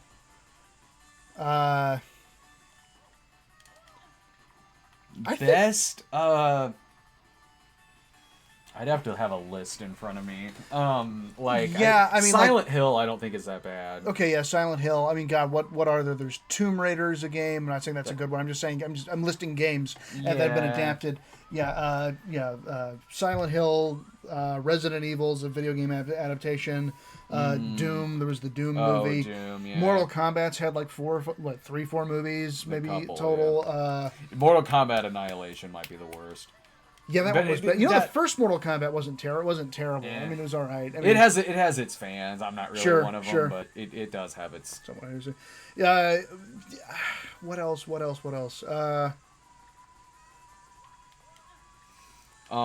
Worse, like House of the Dead. There's plenty of bad ones. That's for sure. There's plenty of really bad. Oh yeah, that second Silent Hill movie was really damn bad. Yeah. There was a Far Cry movie by Uwe Boll. I saw that. Yeah. That wasn't very good. Postal was awful. Postal.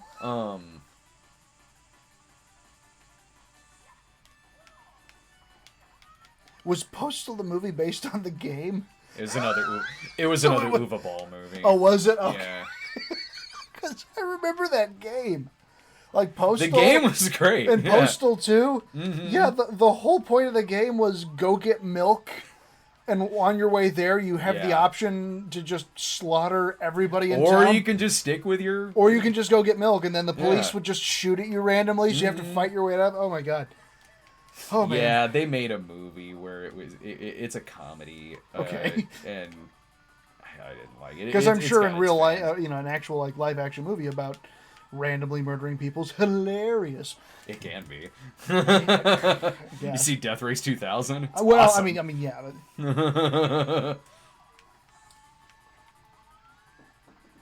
yeah.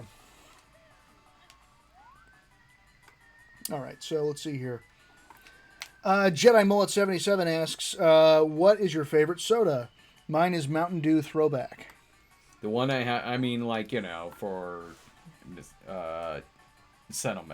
for sentimental reasons, Crystal Pepsi, totally. But sure, right, yeah. The one I drink the most is probably Diet Mountain Dew.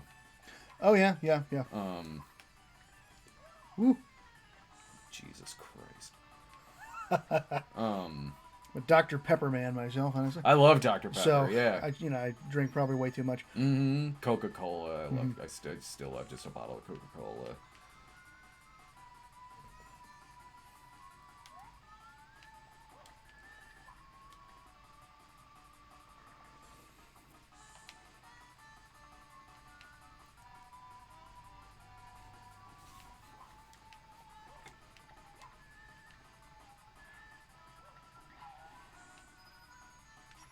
Do you still have any Crystal Pepsi stashed away from when they released it back? No. No, I mean, luckily they re-release it about once a year. Right. I noticed that too. Usually like late summers when I could see it, when I could find it.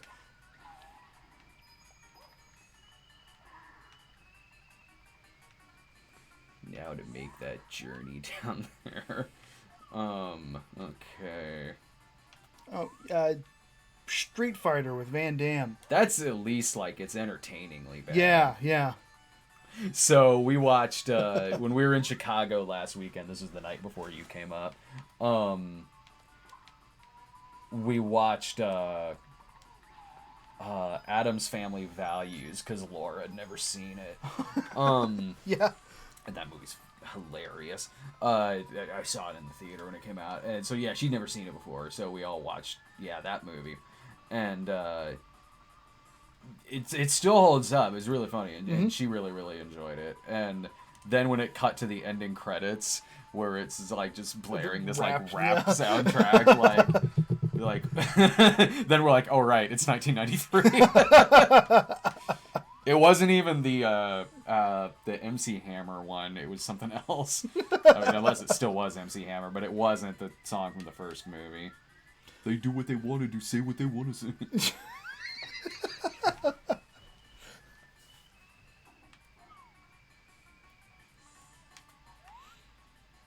Don't you miss that in movies though? The tie-in song.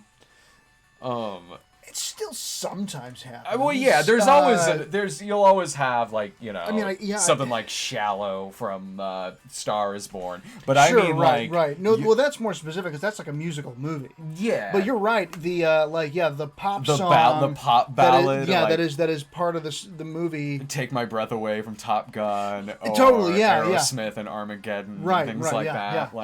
Imagine if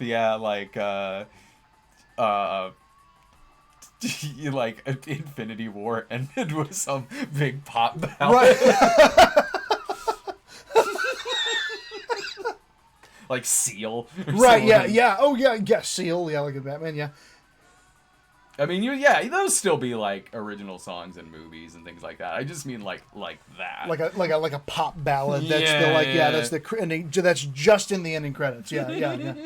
Like that awful Faith Hill song that was in Pearl Harbor. Oh, yeah. There You'll Be. Yep. Yeah,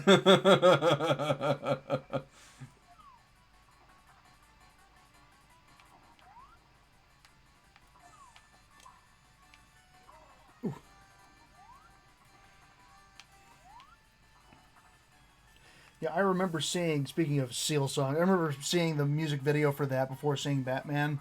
Because I'm pretty sure Batman Forever was the one that was on. Yeah, it was in Batman Forever that it plays in like the last 15 seconds. Exactly. It's like barely in the movie. Right. Like Berlin in Top Gun is in it throughout it, or at least like parts of the song are, and then in the love scene, totally. Kiss from a I remember. So okay, I saw Batman Forever the weekend that it came out, and then they had that music video. Yeah. And my dad and I saw the music video because I like the song. Mm-hmm. Sure. Yeah. And my dad and I am I going the right way? My dad and I saw the music video that was showing clips from the movie, and we were both like, "Where the hell was that in the film?" Oh yeah, I can make it over there. Yeah. I mean, in a second. Jesus Christ. Those two, blow them up. No, I think I should go up the complicated Yeah, go do the horribly complicated one. Mm-hmm. Thank God.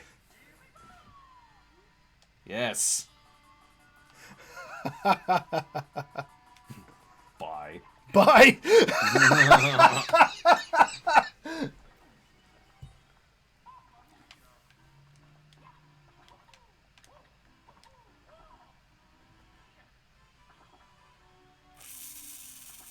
Oh, I don't need anything in here. I'm done with that crap. Oh, good. Oh, good. Back to this one. Ew. thoughts on the 1990s flick Wedlock starring Rutger Hauer? I don't think I saw that Rutger Hauer movie. I've not seen that one either. Of that era of Rutger Hauer, like Split Second is fun. It's a futuristic action movie that he was in.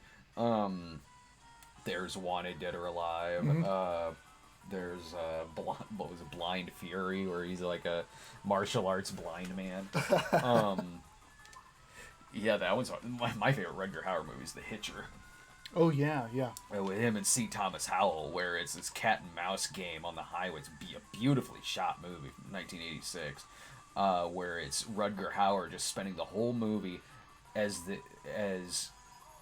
this psycho hitchhiker just messing with C. Thomas Howell throughout the whole movie, like putting severed fingers in his French fries and shit like that, and just randomly showing up and just being creepy. Such a cool movie. Mm-hmm.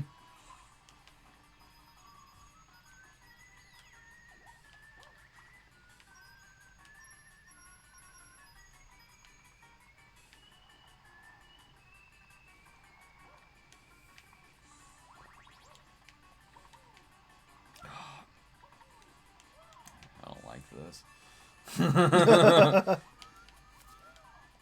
Sometimes you just have the feeling of, I'm not going to make it. Yeah.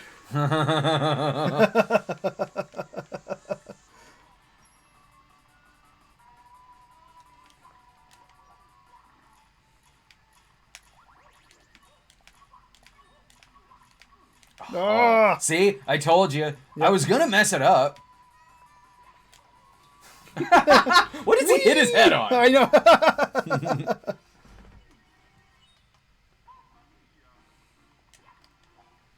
It's just this one, and we can call it a night. Yeah. We'll do Koopa as his own video. All right, cool.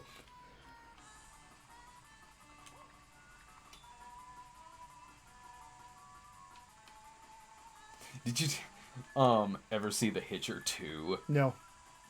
You weren't with me when I watched that? No, I guess that was me no. and Nick, because we watched it when it first came, because of course it was direct-to-video. Sure, right. It was like that John Ryder, the Rutger Hauer character, was just like this demon, and Rutger Hauer's not in it, and instead it's Jake Busey, but as like the reincarnated John Ryder or something like that, and he's still messing with C. Thomas Howell.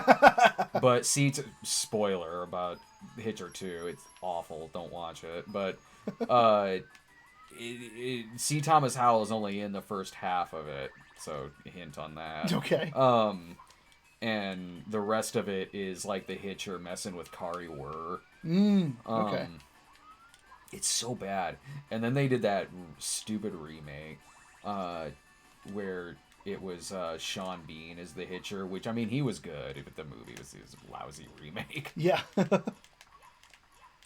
Oh! I'll cannonball this time.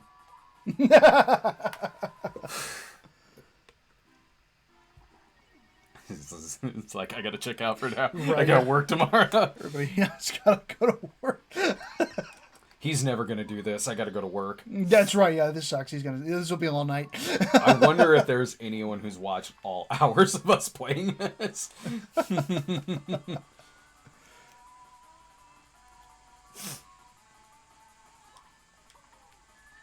They couldn't have just put the blue coins somewhere else. Right.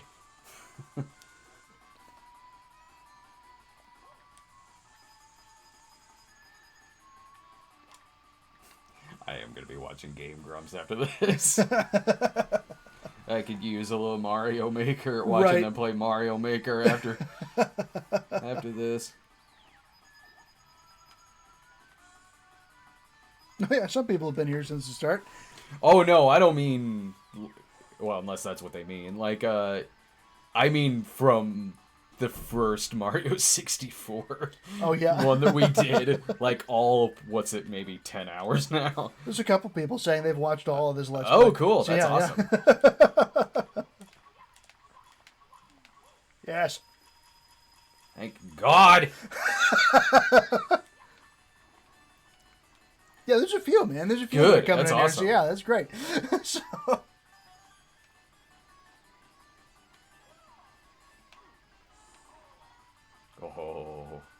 eat my ass. Yeah, whatever. Whoop, yep, we lost that one.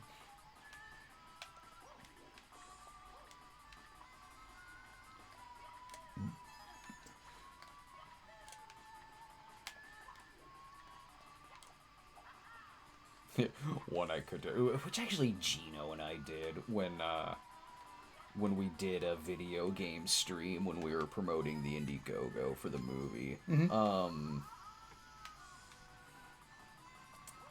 Dr. Jekyll and Mr. Hyde for the NES, because I'm like surprisingly pretty good at it. Oh, okay. So Jessica narrates, says, when you're done with Mario, do Star Fox 64 or Zelda Organa of Time? If Laura was here, maybe, because I'm not a Zelda guy. I didn't do the Zelda game, but I played the hell out of Star Fox 64. Yeah. So... If we want to do one where it's you playing the game. Sure, yeah. Star Fox 64, I played the hell out of that game. Yeah.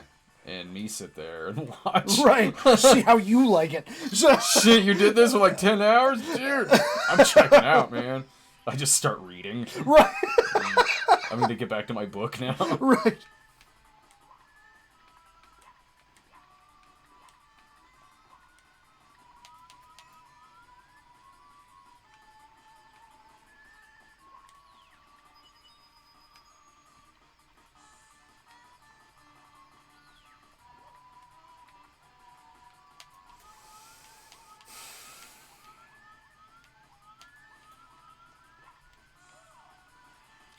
I'd like him to come up here so I can at least like just punch him or something. Yeah, the shy guy. Yeah. But he shoots Bounce. fire. Right. Yeah, he's an asshole.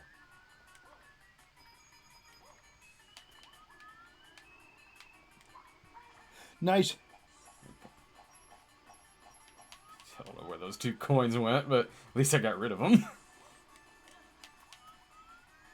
He's a bastard person.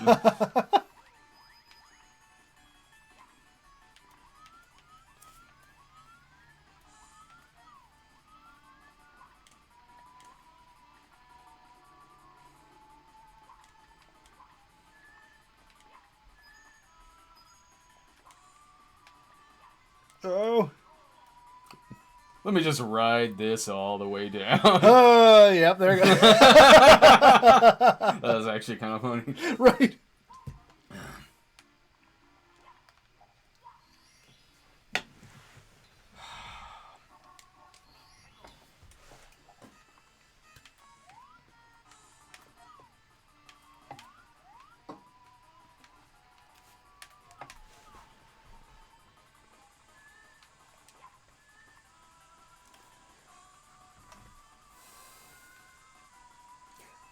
Do you want to try after this?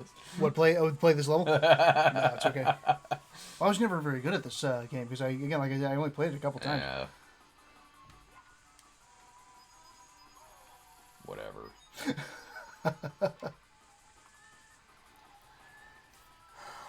Jesus Christ.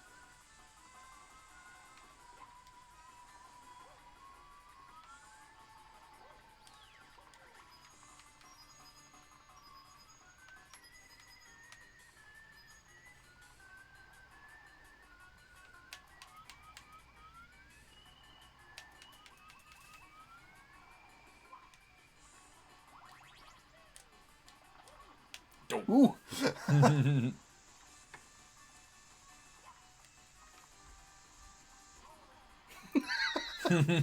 That's one way to get Bye.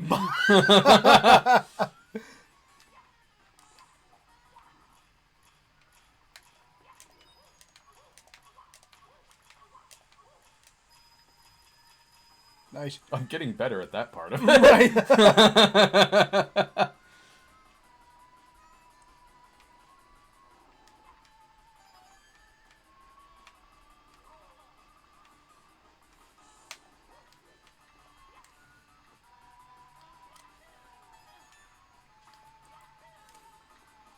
You know who I wish was here to champion us on? Who's that? Noah. Noah? Yeah.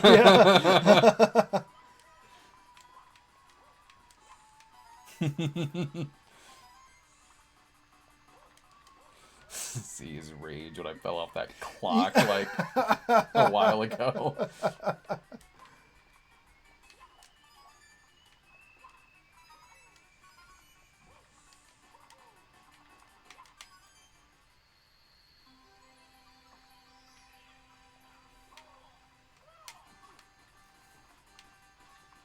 Maybe I'll try going the other way this time. I mean, it doesn't matter. I'm gonna fuck it up somehow. Maybe I'll just go over here. Let's see how things pan out over here. Whew.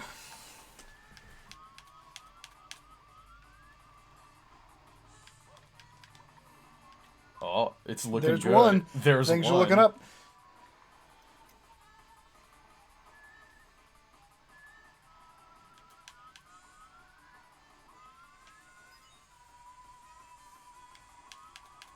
So when you were talking to your wife earlier, did you like give like a guesstimate of like how long you would be? Well, she texted me a while ago, said, should I order pizza? And I was like, yeah, you should order pizza. I don't know. The way things are going, you should just order your own pizza. Well, thanks for the faith, man. Oh shit! You know what? You were right. Like I said, she should just order her own pizza. You were right to tell her to order pizza. So Jessica Narrate said, you get Noah on stream, the internet would explode. I wish I yeah. could get him on here. David... Hell, I wanted to get him in the last movie we did. Right, yeah. David Thorson says, seen the new Critters movie. I only heard from like Scott Foy a week or so ago that even exists, and I know he really didn't like it.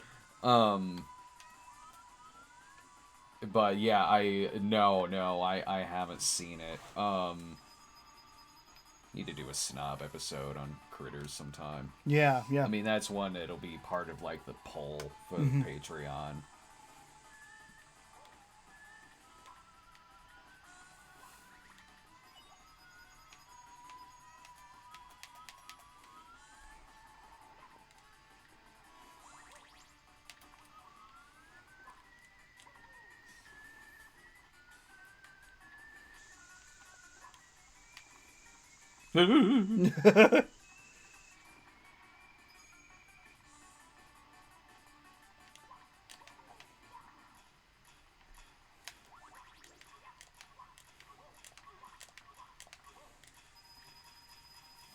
Again, I'm all right at that. That you're getting down pretty well.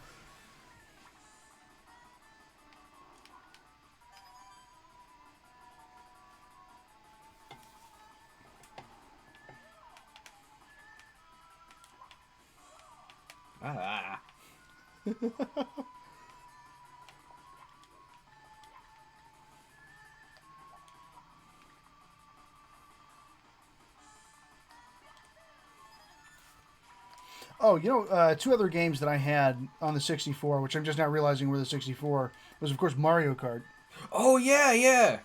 I kick ass at Mario Kart. Yeah, still kick ass at Mario Kart. Yeah. I'm happy to say I played that game so much that I was at a trendy bar, and I think it was Indianapolis or something, and I was there for a family event, and so there's this younger guy who's like, oh, this is really kitschy, and it's this old video game system. Let's play Mario Kart 64. I'm like, oh yeah, you younger guy, sure, why not? And I just like, the hell. Yeah. It's like, oh yeah, this kitschy little, come here, you smug little bit. So we play the battle mode, and I'm just owning these bastards. Yeah. They're all like 10 years younger than me, but I'm just, I'm like, you kids haven't been in the great Mario or Mario Kart wars of, of my youth. I also had on 64. I also had Mission Impossible. Which I actually kind of like that game. I had Mission Impossible on the 64. Body Harvest, which I always thought was a really underrated game. And then like the shitty ones. Like I do have Superman 64. Paperboy 64, which looks like a prototype. There's Octagon Tires. fighting Frankenstein's monster at the end of it. That happens. That's awesome. Yeah, I've got that damn game. I've got like Cruisin' Exotica.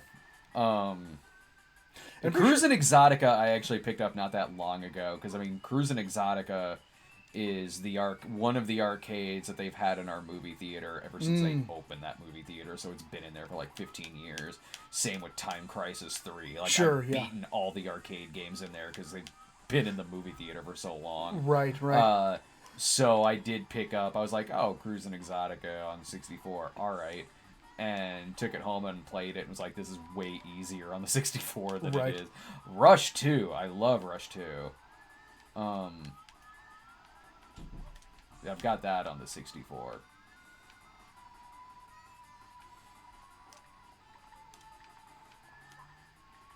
That's the one. That's the one where you can crash your car into the World Trade Center. Oh. Trying to think. I wasn't Smash Brothers was for the 64 as well, right? Shit. What? Well, I didn't think there'd be wind up there. Yeah. I think it was. The first Smash Brothers, I think it was 64. I can't remember. I'm trying to think what other game system there would be. Like, whatever. Because I had a 64, and then I don't think I had another actual Smash Brothers. The chat says. Okay, yeah. So that makes sense because I had a Nintendo 64, and then I didn't get another game console until the Xbox 360. Oh. Because I switched over to PC gaming. Yeah. Oh, right. So you were really big into that. Yeah, I still am. I still have. But yeah, So yeah, I was on the N64. Yeah, that was another game that I played the hell out of. Laura was really big into Super Smash Brothers. She's got it on the GameCube. And Super Smash Brothers I didn't play a whole lot of. She kicks my ass at Super Smash Brothers whenever we play it. Nice.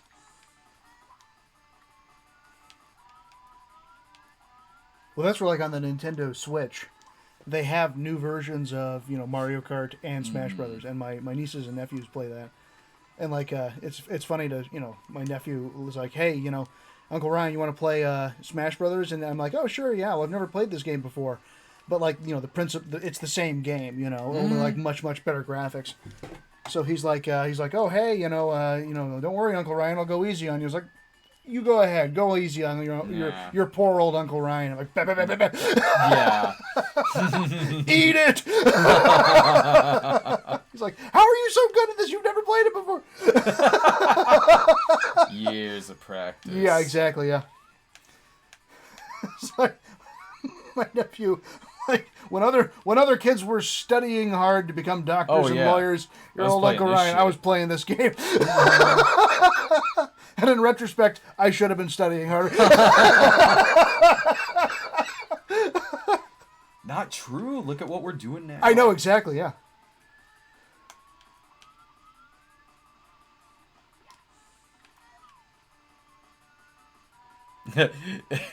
Harrison Lane, Lauren Brad, Super Smash Brothers live stream, please. Shout out to Jordan Shaw. Hi, Jordan Shaw. Yeah.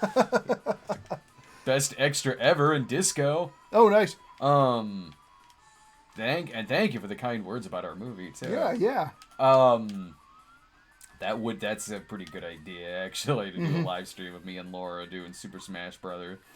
Super Smash Brothers, like, so you can see, hey Jordan.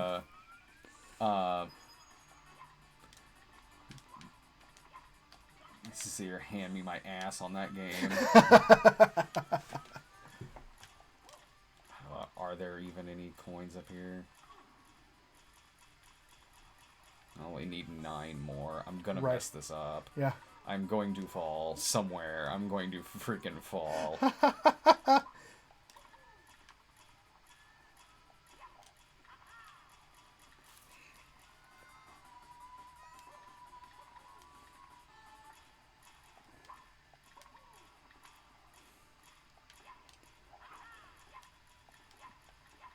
All right, you're up there. And there's nothing.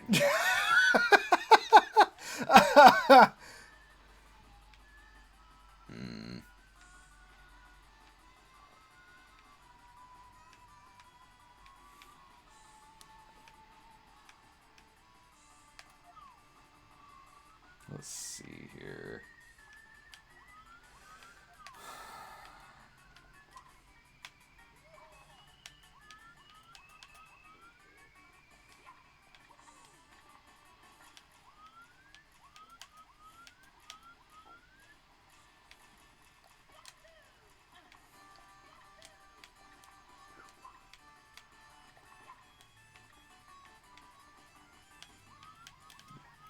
I don't even know if there's a way for me to get back over there.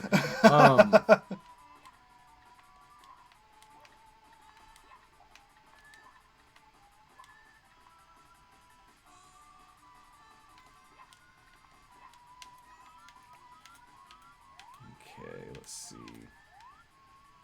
Oh, there's that. Oh. Oh, yeah. Where'd it go? There it is. Okay, yeah, there's that. I have to, or do I?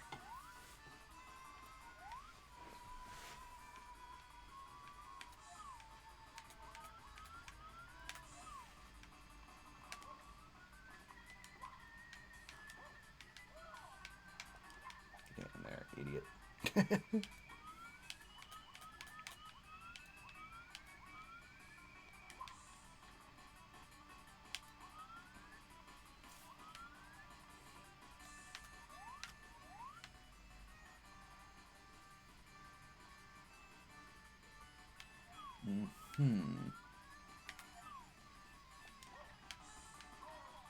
Whew.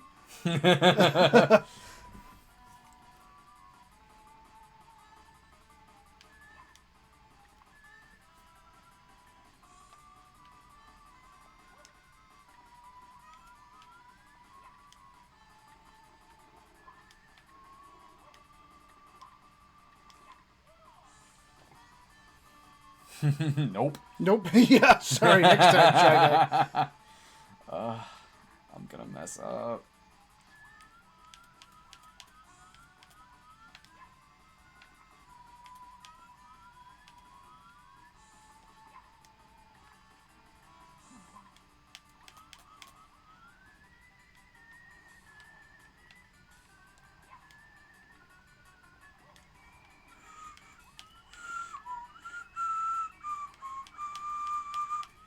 All right.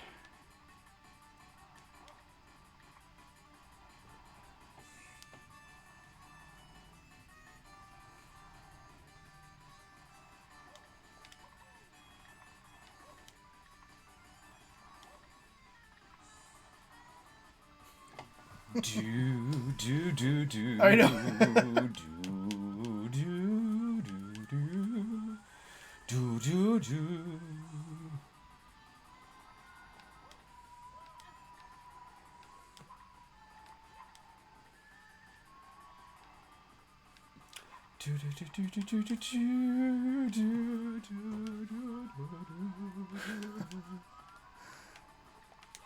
Ooh.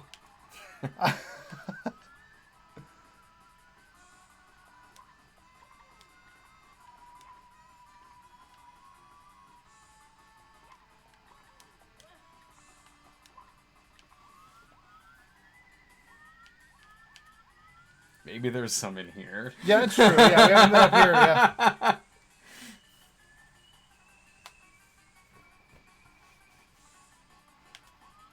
There might be. I can't remember. There's a nice warm... Oh, Hey, there we go. There's 5. Sure. All right.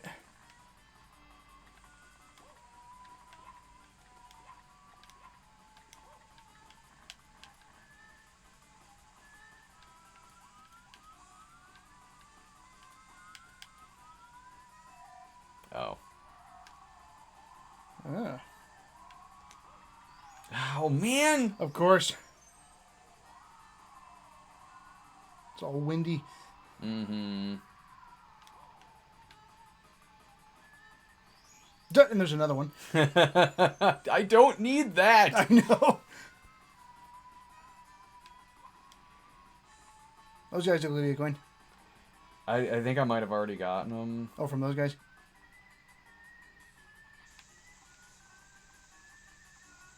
Jesus. You got it fast. Oh, There's well. 1. 7. Jesus. Oh, We're God. going faster. Oh, you already got that one. Okay.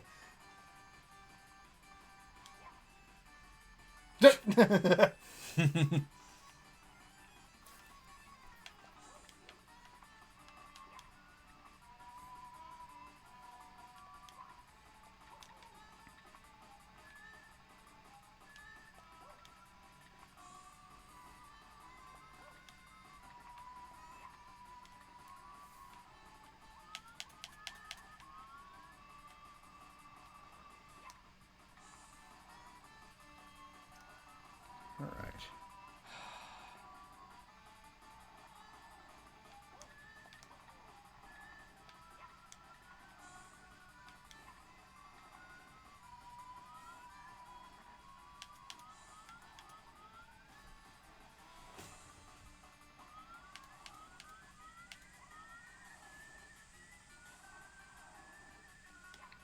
Go.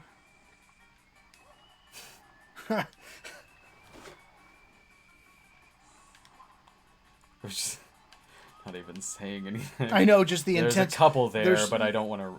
I don't risk want to going go to for that those. thing. Yeah, yeah.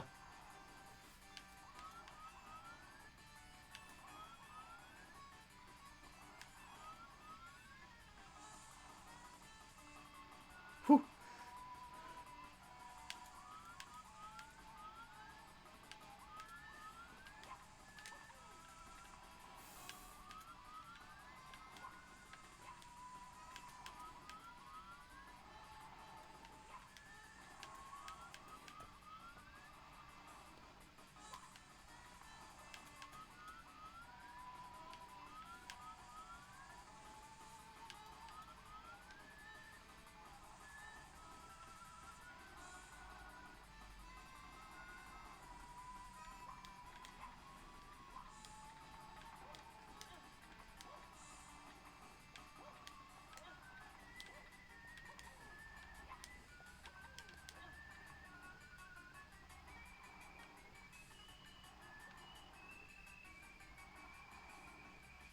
There you go.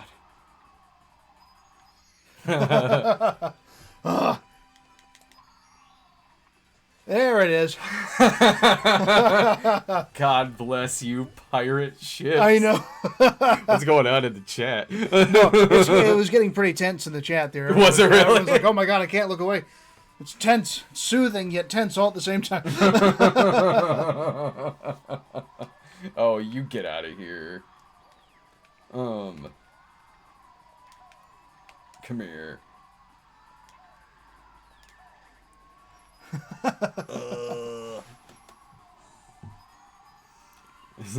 Now I'm just gonna get in the cannon and shoot myself into the into space. Into the great beyond.